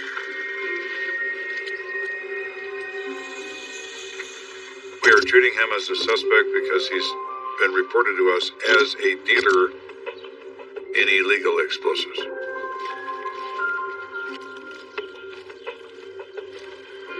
We're here because we know about the dynamite. Have you been stealing bomb materials from the Army and selling them to the public? That's crazy. I've never done anything like that. I have some dynamite, but I didn't steal it, and I didn't sell it. He says he finds a bucket near a creek bed. Whoa. That contains TNT and blasting caps. His trailer and recovers this bucket.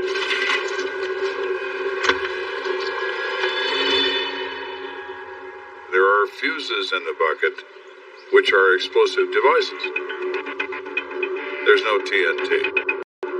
What happened to the TNT, Mr. McWalters? I think we need to continue this conversation at our house, Bob. Let's take a walk.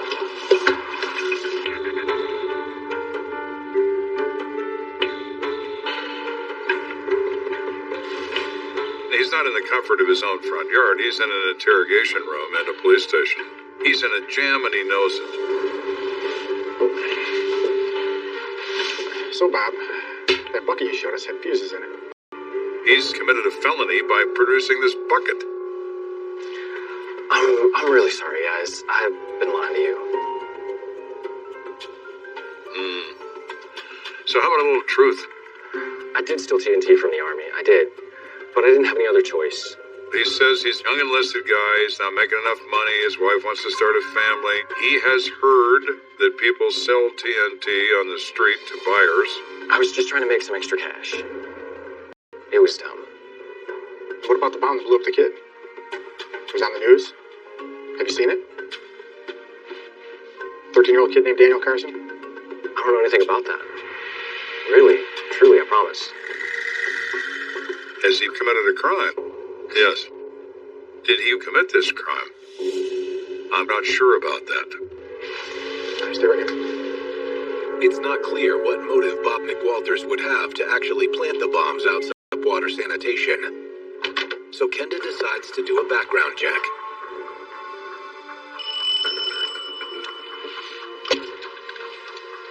Detective Kenda. And that's when the investigation takes a nosedive. Do you know how we had the black market TNT we found chemically tested against your bomb? Yes? Well, the results from it are in. And? There is no match. They come from different lots and were probably stolen by different people. That's surprising. How common is TNT in this town? Apparently, more common than we thought. Well, I appreciate the help. Thanks. Bye. So our McWalters connection blows off into the wind. What he removed was not what was used to build these bombs. So we are back to the beginning.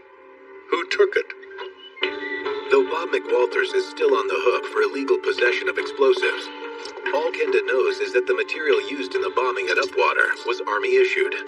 In a military town like Colorado Springs, that doesn't exactly narrow down the list of suspects. Anyone that lives in the city limits and even beyond could be responsible for this. We have no... Were they built for a purpose and then simply abandoned? Were they some sort of prank that never got concluded? From our determination, Upwater Sanitation is not the intended victim of anything. With no motive, no suspect, and a single lot of TNT as evidence, the case against the mysterious bomber loses momentum. For the next few years, a lot of leads come in, but none of it turns out to be anything. This case goes cold. Cases can go cold, not because the perpetrator is a genius, because they're just lucky. No one is more devastated by the case's lack of progress than the family of young Daniel Carson. I can't imagine losing a child and being okay with not understanding why it happened or who did it. It wasn't one that I'm sure the homicide team forgot about. A 13-year-old child. Very disturbing. But you do what you can do. You cannot do the impossible. You cannot create something from nothing.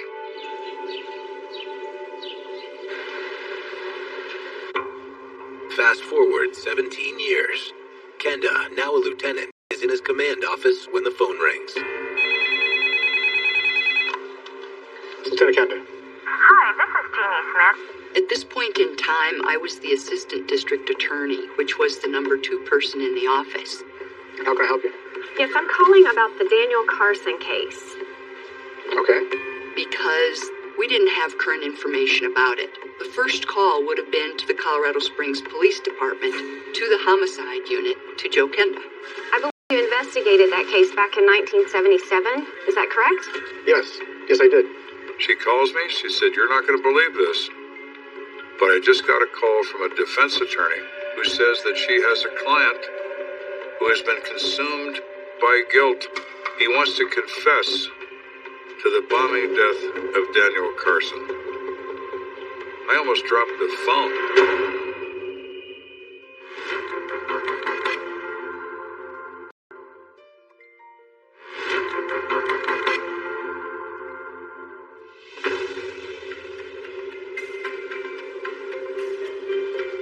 So here we are. It is now 1994. 17 years after Daniel Carson finds this device. So this fellow, whose name is Stephen Cassidy, realizes that guilt is a terrible thing. And he decides he can no longer live with his.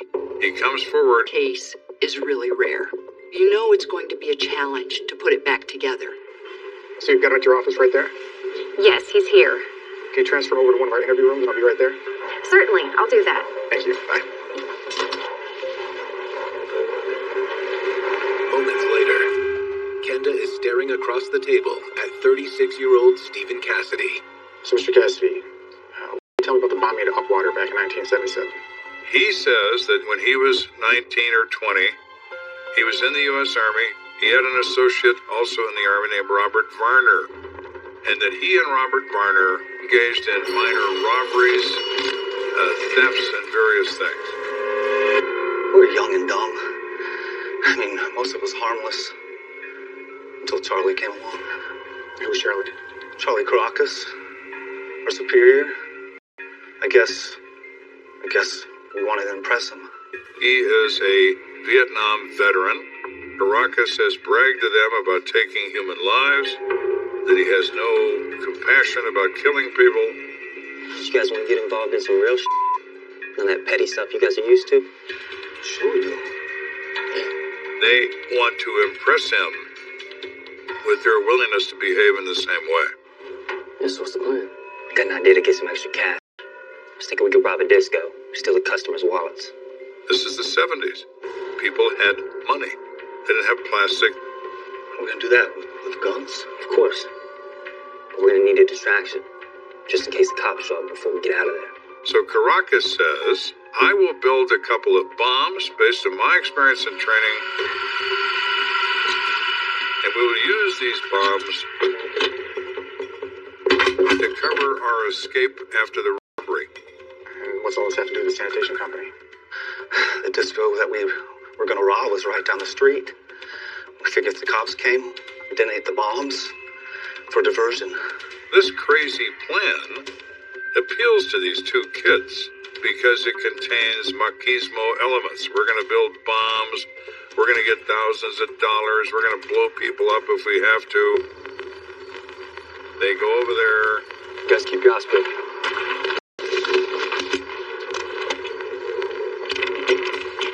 Caracas takes the bombs and he puts them under a dumpster in front of the garbage company.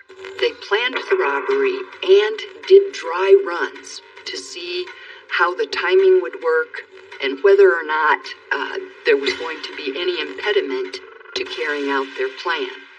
But according to Stephen Cassidy, the robbery never made it past this initial planning phase. Security was much higher than we thought it was going to be. They assume Caracas returned and recovered the devices from the dumpster. A month later, Stephen discovered what actually happened to the two bombs they made.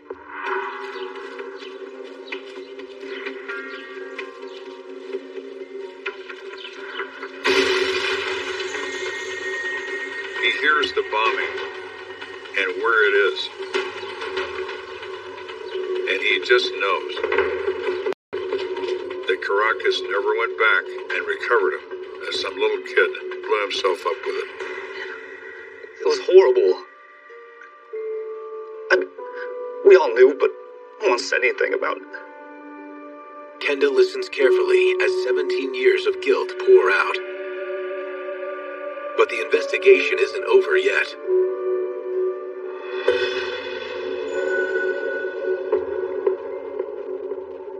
Now the next step is find the two accomplices to see if they can corroborate this story. We discover Robert Varner living in a town in Georgia. He is married. He has a daughter who is also, interestingly enough, 13 years of age. So you gonna tell me what I'm doing here? Yes. We brought you in here to discuss the bombing incident that happened here back in 1977. And he says, I want a lawyer. Okay, you can have a lawyer. But we'd like to show you something while you're considering what an attorney would like to call. Here's a picture of 13-year-old Daniel Carson after the bomb that you and Cassidy and Caracas created.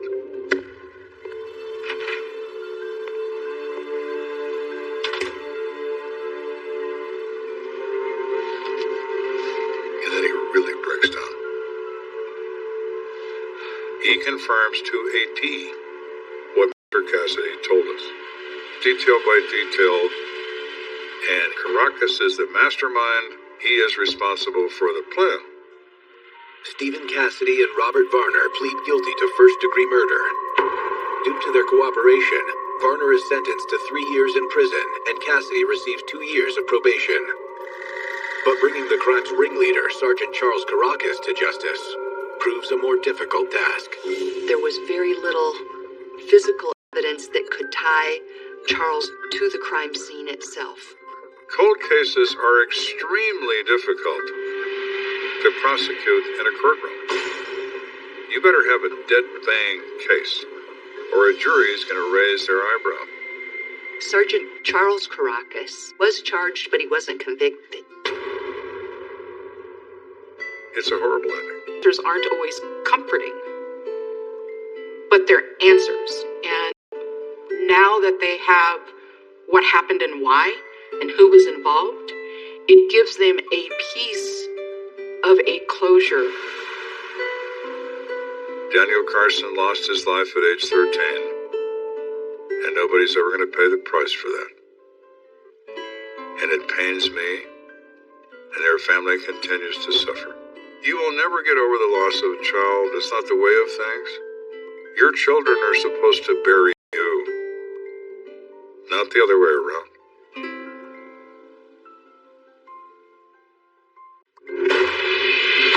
A young mother is brutally attacked. This is not sex. It's a violent crime by a despicable human being. The suspect did match over 20 cases that I had reviewed. We're dealing with a serial rapist. With a predator on the loose, no one is safe. He just wanted to commit violence on women and was just vicious. He's exactly the reason why the police are required to exist. This person's calculating and has planned this all out. It's up to Lieutenant Joe Kenda to hunt this monster and put him down. Somebody like this will increase the violence or increase the numbers. We need to stop that from happening.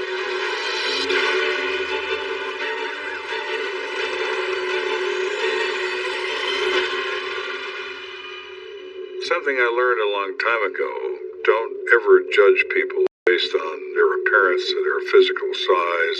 Humans are all capable of enormous levels of violence, given the proper motivation. There's one thing that never changes: murder. A life has been taken. Their stories are now my stories. I never know where a case is going to lead, but I'll never stop until it's solved. Somebody has to look out for the victim.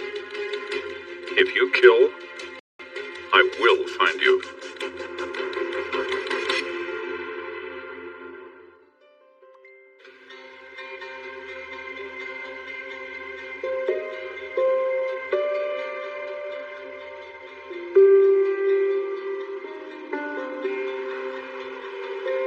It's a beautiful morning in Colorado Springs.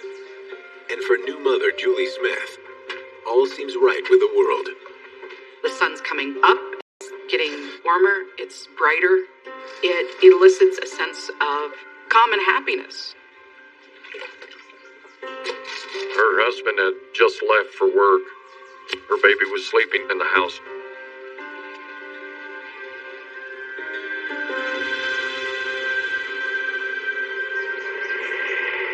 She was going into the bathroom to put her makeup on.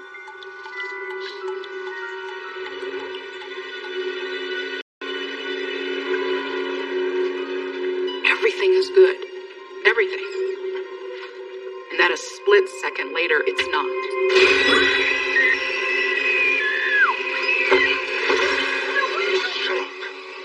If you scream or even move, I will kill your baby. Very young mother. No, please. As she is saying, she can't let my baby be hurt.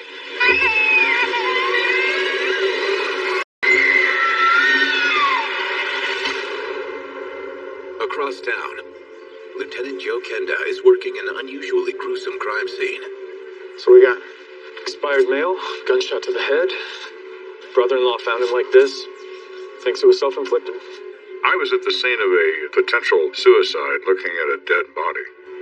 We have a report. When I overheard on the radio a 911 call. Home invasion and sexual assault at 143 Crown Boulevard. Suspect has left the area.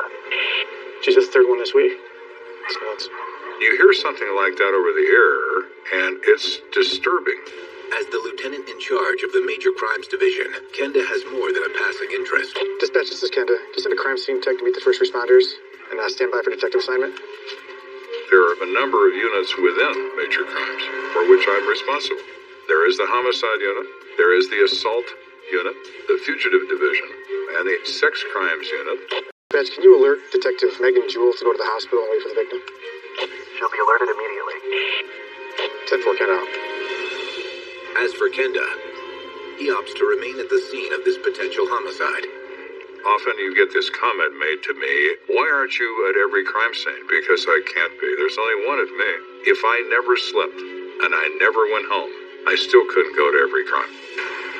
In a city the size of Colorado Springs, Kenda relies on the sex crime unit to investigate a large number of heinous cases. Sexual assaults are major crimes. So like homicide, it involves detectives who have specialties, who can understand what entails the investigation of these crimes. Sexual assault, a lot of people think it's a really rare crime, but it really actually happens a lot more commonly than we'd like to believe. At that time in Colorado Springs, we had 200 events a year, one every couple days, and that is what's reported. How many actually occurred? I have no idea. Moments later, patrol officers begin scanning the area for the rapist. They're seeing if there's any pedestrians, anybody running through backyards. They're looking at people in cars they pass. Your license registration? They're on full alert. Police! Hello, ma'am. Did you call 911? Patrol Officer Clark is the first to make contact with the victim. Julie Smith, a 19-year-old female. She's, of course, traumatized and she's in shock. Ma'am, is your child okay? Yes, he didn't touch her. Where is she now? She's safe. I didn't want her to see any more of this. Through it all, this young mother had the capacity and the strength to make person look like. I've never seen him before. He was 20, maybe 30 years old. She describes him as African American. He's muscular. Wearing a mask with white around the eyes. What else was he wearing? Gloves and Army PT gear. In the military, PT is referred to as physical training. The Army provides enlisted personnel and officers with PT gear, generally a t-shirt, a pair of shorts, and or sweatpants, depending upon time of year. Officer Clark immediately calls in the suspect description. 10-4, we have a confirmed sexual assault. Suspect description as follows. Black male, 5'7", muscular build. With such a vague description. Ski mask with white around the eyes. Ultimately, you don't know anything about him. This in itself is the maddening feature of investigating sexual assault. The officer's next concern is the physical well-being of this woman. They transport her to a hospital in an ambulance. Kenda requests the sex crimes detective meet Julie Smith at the hospital and instructs CSIs to begin processing the crime scene. Like most sexual assault scenes, there's no physical evidence of value to be found. The bed's been disturbed. Well, of course it is. An attack took place on that bed. So at the end of the day, you have little or nothing to go on. Beyond the fact you're looking for a guy in a ski mask, it's not helpful. Across town, Kenda is in the thick of what is shaping up to be a suicide investigation, rather than a homicide. Sir, Officer Clark for you. Thanks. When officers call with an update. Kenda, what do you got? It appears our victim was home alone, door unlocked. Whenever our suspect gained entry and attacked her. How did he know he wasn't going to come through the door, finding the husband cleaning a handgun on the table? He knows because he watches the husband leave.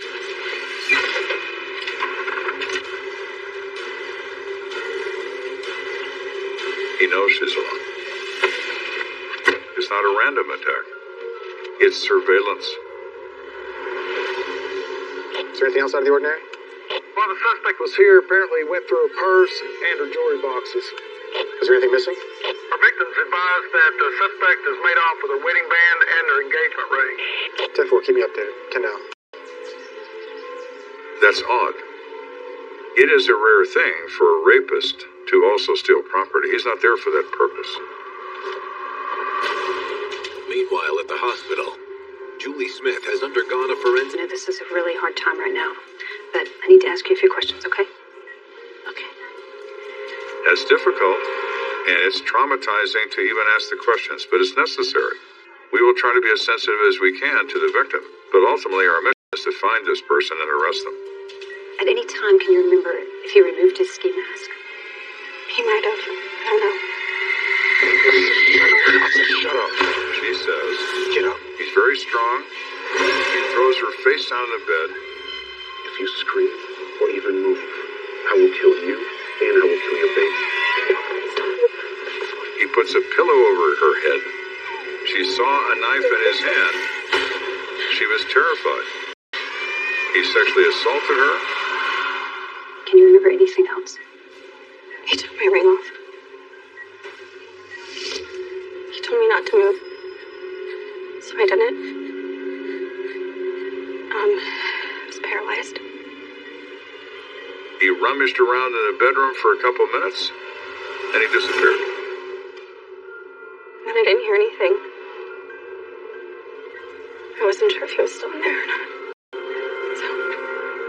She was so devastated by this attack that she didn't move for a number of minutes. She wasn't certain he had left.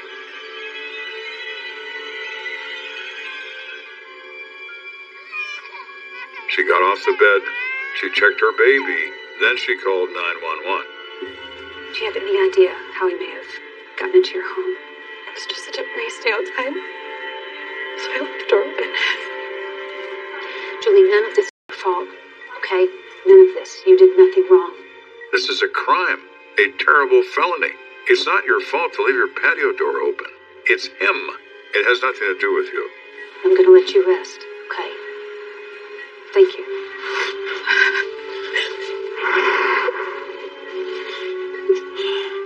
This all culminates with one thing. She has to go home again. It cuts at the basic core of who an individual is. It takes away dignity, comfort, and it forever leaves you in a place where you don't trust. Detective Megan Jewell meets with Kenda to discuss the case. The one thing that bothers me is why this guy steal the jewelry in the first place. I agree. That's not typical behavior. The thing is, there was another sexual assault with a robbery earlier this week. Do you have that report? I do. Prior to this event, there were two other cases, less than an hour apart, where an African-American male had attacked two women in their homes. The first was an attempted rape. The assailant heard a noise and he ran. And the other one's right afterwards in the same neighborhood. A woman is putting her key into her apartment door.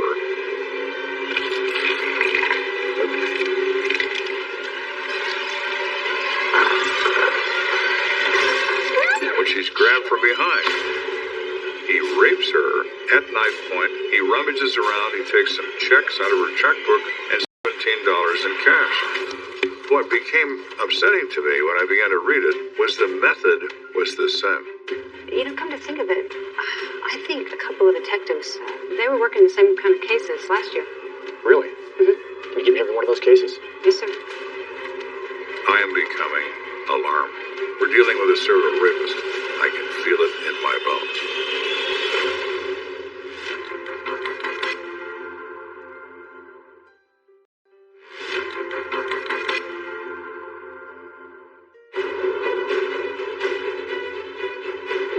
My sex crimes detectives are working a case involving a 19-year-old girl named Julie Smith who's been assaulted in her home. There were a number of other cases in the recent past that have a similar look to these cases. To have a pattern rapist is rare and scary.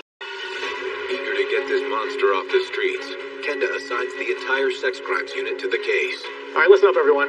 I tell my detectives to pull every case in the last year that have a similar MO and a similar suspect. Doesn't have to be the same, just has to be similar. Lieutenant, what should we focus on for the MO? I'm not 100% sure. We'll look for a robbery component and a knife, and we'll take it from there, see if there's more of a pattern. Suspects use a modus operandi, or MO, not because they're intelligent or clever. In a case of sexual assault, it's often ritualistic. The crime has nothing to do with sexual gratification. It's about the punishment of women. All right, let's research. Any similarities, you find them, you bring them to me. Thanks, people. With no time to lose, the team begins digging into the more than 200 sexual assault reports filed in the past year. Find a common thread and throw it in the pile. It may not be one we keep, but if there's any doubt in your mind, throw it in the pile. It doesn't take the team long to find several cases that fit the bill. I've got this stack of sexual assault cases. I find 9 cases from November of 1990 to February of 1991 that I believe are connected. They're attacked at their residence. As they're coming home, as they're in their home, he throws them on a bed face down. He covers their head. And he always says the same thing. If you fight me, I will kill you.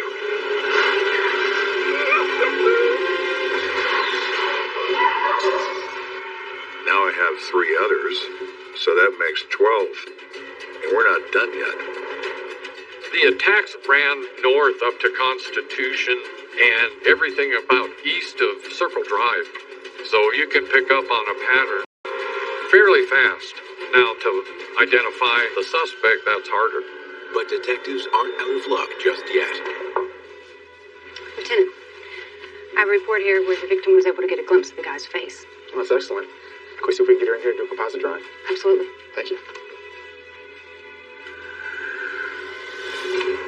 The following morning, the victim in question meets with Kenda's forensic artist to create a sketch of her attacker. Is there anything about him that stood out most? He had kind of a pronounced forehead. It was sort of bulging. Okay. In the early 90s, it was artistry. It was pencil drawing. It was a guy putting together a face, having a victim adjust it as they went. Did he have any facial hair? Yeah, he had a mustache. Was it thin, thick? It was sort of thin, like a pencil mustache. It's a very challenging thing to have a victim describe in detail the face of a person they believe is a monster that nearly killed them. Wow, that's him. Do I need to do anything else to it? No, that's definitely him. I'll never forget that face. What was great about that is they had something to go to the community with. And that's where a sketch artist is just invaluable. So now we have something. With the clock ticking and a sexual predator still on the loose, Kenda goes public with the information his team has collected. Police have several suspects, but think this is their man. He's about 5'8", stocky, black, has chubby cheeks, and wears gray sweats and black gloves. We're not in the business of causing panic among the general public, but we also have an obligation to warn people that we have this event going on. A standing room crowd gathered at a Springs apartment complex to hear more about the serial rapist in their neighborhood. It's very obvious that this person is calculating and has planned this all out. They called him the East Side Rapist. It was something that put everybody on edge, especially those who lived on the East Side. At these apartments, of course, the headline becomes East Side Rapist on the loose. Police are baffled. Kenda also asks the chief of police to increase the number of squad cars patrolling the East Side. But the increased support doesn't bring any promising leads in the East Side Rapist case. However, it has one very positive side effect. There were no other reports of a rape. Is it stopping because he's afraid now? That people are more aware of it and the pattern hasn't stopped? We don't know the answer to that. So a few days pass. Please, you gotta help me. He's in my house. At 7 o'clock in the morning, 911 gets a phone call from a frantic female. He's in my house, please. Please hurry. Is this the same guy? Is this somebody else? It's certainly possible that our monster has awakened.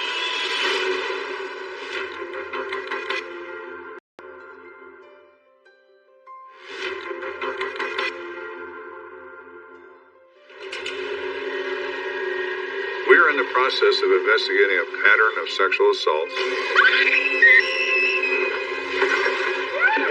involving at least 12 victims. When all of a sudden, Please, you gotta help me. He's in my house. the phone rings, and here we go again. Patrol Officer Richard Radabaugh is the first to arrive on the scene. We all knew about the East Side Rapist. The general description fit, the time fit, and the location fit. So you couldn't help but think that it was the same guy. Police! In here. What's going on? He's still inside. He just tried to rape my sister. He ran back to my bedroom and slammed the door. Where's your bedroom? Right there. Okay, you lady stay right there. Officer, be careful. He has a knife. He's looking for anybody that might actually be there hiding in this place.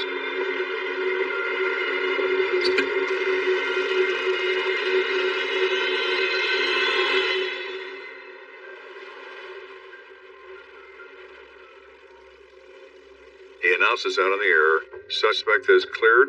I have 2 victims I'm about to talk to. So what happened? Well, I was sleeping, and I felt someone get into bed with me. Emily Davis is very, very distressed and can't wait to speak to the officer. My boyfriend, he works nights and comes home in the morning, so I thought it would be him.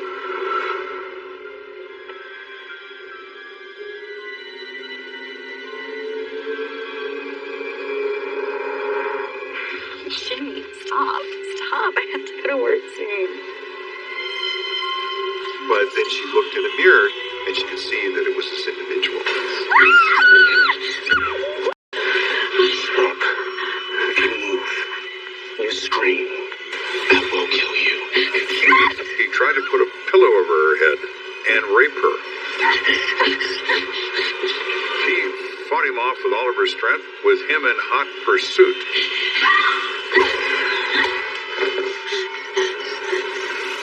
What the hell is going on? And that's when her sister was. And he is not wearing a mask. I saw him, but he froze when he saw me. I don't think that he knew I was here. Do you normally stay here? No, I'm just in town visiting for a couple days. It seemed that really surprised this perpetrator. There's 2 women in this apartment, not one. We have a failure of surveillance, don't we? So what's this guy look like? He was muscular. He was a black male, about 5'7", 5'8", 190 pounds. He had an army shirt on. And he's wearing workout clothes that says Army across the chest. PT gear. He had a thin mustache and a pretty prominent forehead. So, like a receding hairline? Yeah. Radabaugh instantly knows this is the guy. Not only does Radabaugh believe the Eastside rapist has struck again, he's positive the description matches another man he's looking for, an armed robbery suspect. They were circulating a photograph in lineup of a robbery suspect at some convenience store. He puts 2 and 2 together. That's the guy in that picture. Or if it isn't, it's certainly a guy that looks like him. Okay, let me get a picture out of my car. I may know who this guy is. Could the Eastside rapist and the robbery suspect be one and the same? They were able to identify the suspect from that surveillance photo as the same person who attempted to sexually assault the victim. That is a good witness. Back at headquarters, Kenda pulls the report from the convenience store robbery. This African-American male walks in this Vickers gas station, dressed in Army PT gear. Hey, can I get a pack of menthols? Sure, anything else? No, that's it. She rings up the sale, $3.25. and when the cash drawer opens, And give me all the money you register. he pulls a knife and demands all the money in the drawer.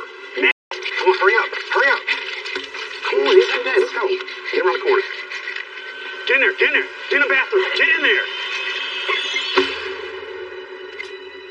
And he runs with a total of $140 US. What does our guy have? He has a knife. What's our guy wear? Army PT gear. What's he look like? He has a bulging forehead. That's him. That is him. Now, all Kenda needs is a name.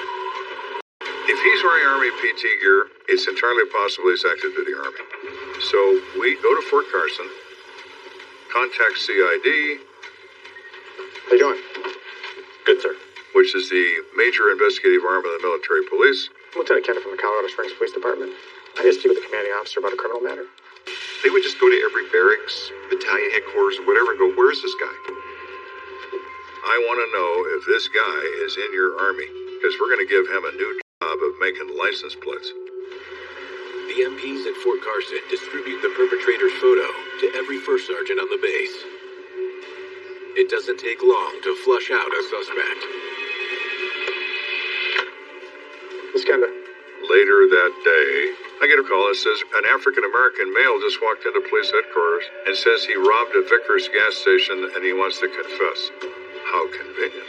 Mr. X might have just walked in the front door.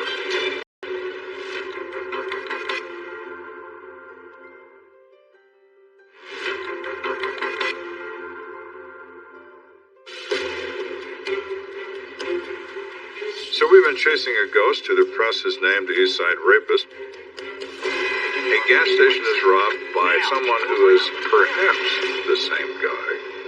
And he wants to confess. Perfect.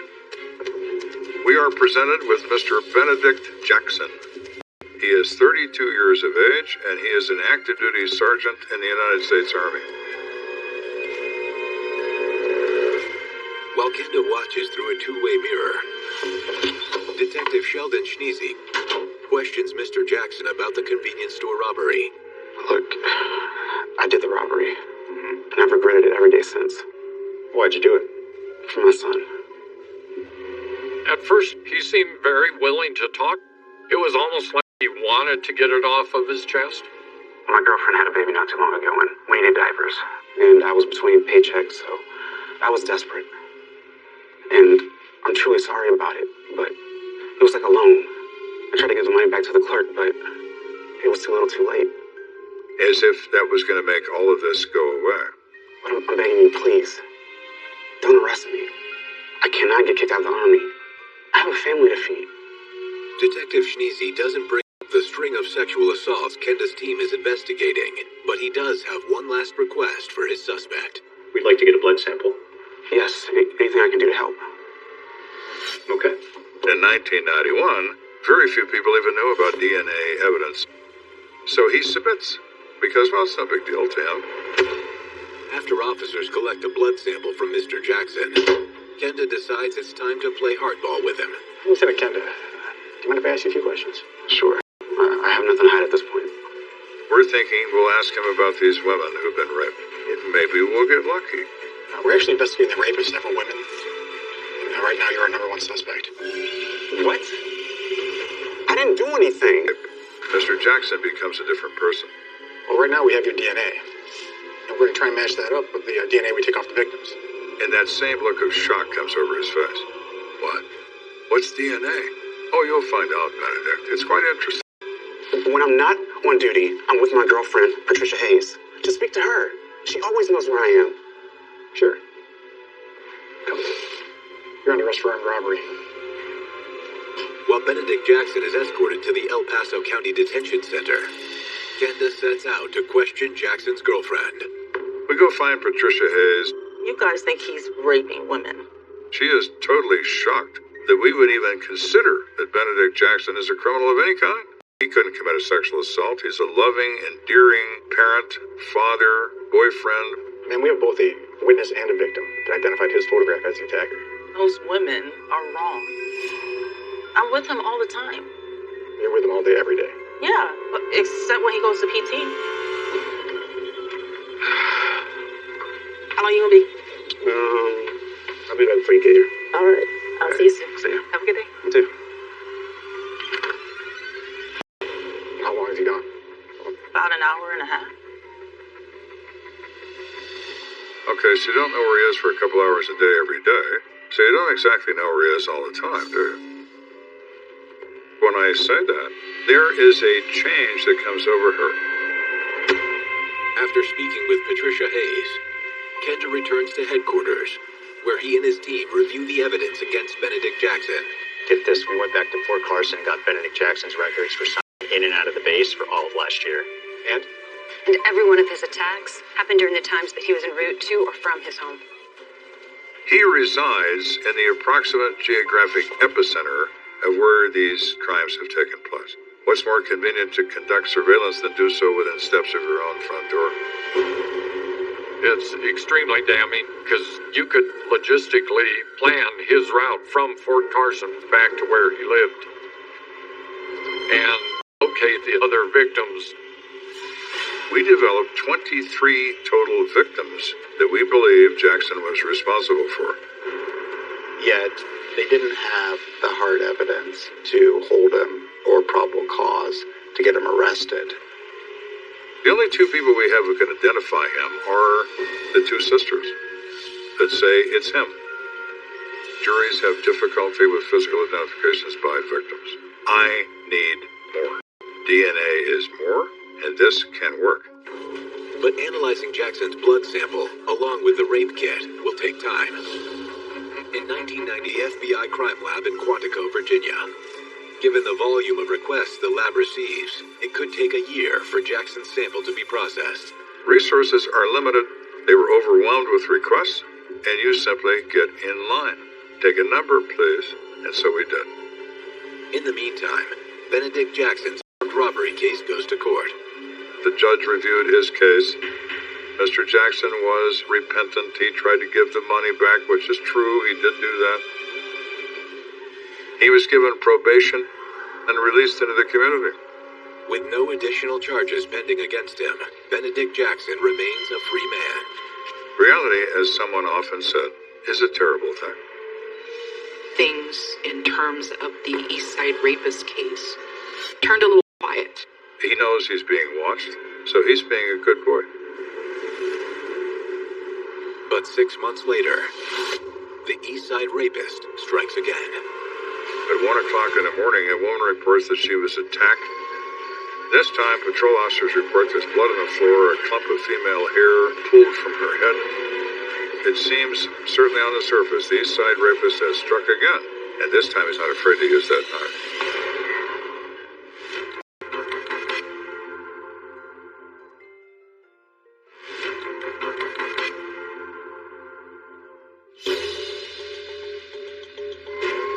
It seemed in a period of 9 months that our perpetrator had taken a break from terrorizing the city, and that all changed the morning of May 6th when a woman called the police. She's pretty distraught. And said she needed help. The woman is 45-year-old Caroline Jones. Caroline, Lieutenant Kemper. Hello. The woman's being treated for superficial cuts to the face, head, and chest. I know you've been through a lot tonight, but I really need your help to find out who did this to you. Can you tell me what happened? I was out of cigarettes, so I went out to my car to get a pack.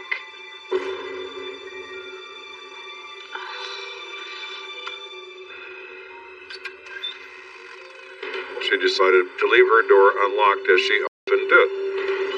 She came back to her apartment, started to shut her door when...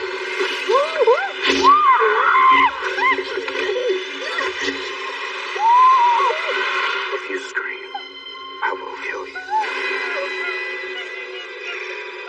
And with a knife in his left hand, cut her face, her throat, and cut her chest several times with the knife. He even cut my hair.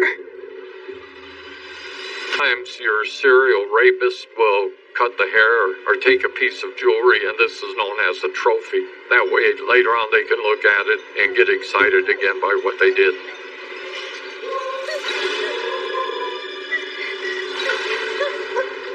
What ultimately saved her was that there was noise from another apartment, and that scared him. So rape never took place. I'm sorry this happened to you. We're going to catch the guy that did it. Thank you. What was upsetting was that the attacker took it to the next level. He not only had the knife, but he used it. With the Eastside rapist apparently back in action, an anxious Detective Schneezy checks back in with the FBI crime lab. Good morning. This is Detective Schneezy again. Any progress on those DNA samples? He was escalating, and we needed to find him. The analyst in Quantico delivers him the good news. What? A 1 in 2 million chance he's not the rapist? The FBI positively identified Benedict Jackson's DNA as being the DNA on these sexual assault cases. That's excellent news. Thank you. I was excited. I have been working these cases day in and day out. We're going to be able to get a serial rapist off the street. Please open up! Open up! No dice, Benedict. You gotta come out. You don't want us to have to come in and get you. I do not go opening the door when somebody tells me come in. He could have a gun just waiting for us to open the door and shoot us. Put your hands up. Walk out. Walk out.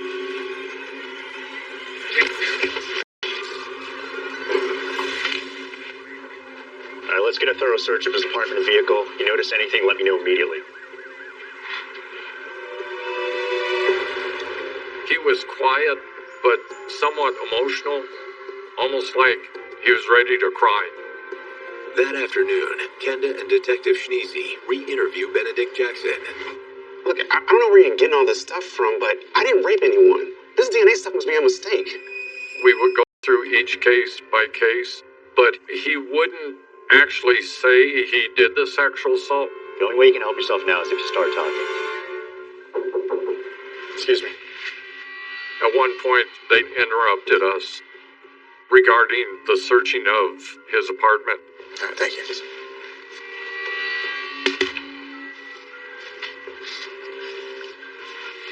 Benedict, you might want to know.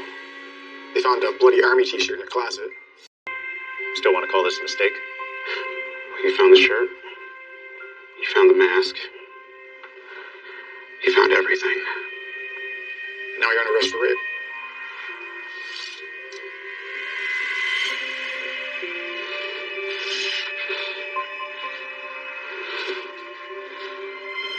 Between the physical evidence, the incident reports, and Jackson's own incriminating statements, Kenda can now piece together the pattern of events. It started when Benedict Jackson was transferred to Fort Carson 2 years earlier. He's like a guy that you'd have in your neighborhood. I mean, he's in the military, has a girlfriend and kids, probably lives a respectable life. And yet he commits these horrible crimes of violence against women. He targeted his victims not based upon their appearance, or their age, or anything else. They were victims based on convenience. He would follow her until he could find out where she lived, stalk her, and find out what her habits were, and just wait for the right time. Kenda believes that by stalking women in the neighborhood, Benedict determined when they would be home alone. And when the time was right, he'd enter their homes and attack. Had we not found him, identified him, and arrested him, there was no doubt in my mind he was going to continue his crime on and on until he starts to kill. At trial, several victims testify against Benedict Jackson. He is ultimately found guilty of 8 counts of rape and 1 count of attempted rape. Jackson receives the lengthiest prison sentence in Colorado history, 598 years. Jackson showed no emotion during the sentencing, and he had nothing to say beforehand.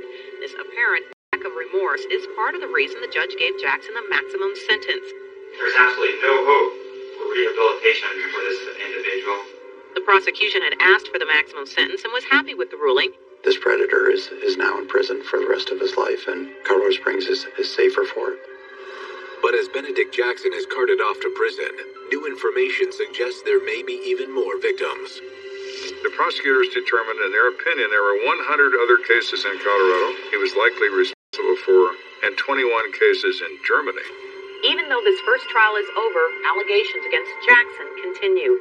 The military is investigating 21 alleged rapes that happened while Jackson was in the Army and stationed in Germany. He's destroyed more lives than any of us will ever know. But thanks to the brave women who testified against him, the predator known as the East Side Rapist should be viewed as heroes. They had enough bravery that they sat there in that stand with him staring at them and said their story. They prevented this from happening to anybody else. I would encourage anyone who is a survivor who's wanting support to reach out to your local crisis center. We need to focus on holding perpetrators accountable as a community. You don't have to go through this process alone. It was immensely gratifying that we removed somebody from the street who was incredibly dangerous. He's exactly the reason why the police are required to exist. He is a predator, and predators have to be put down.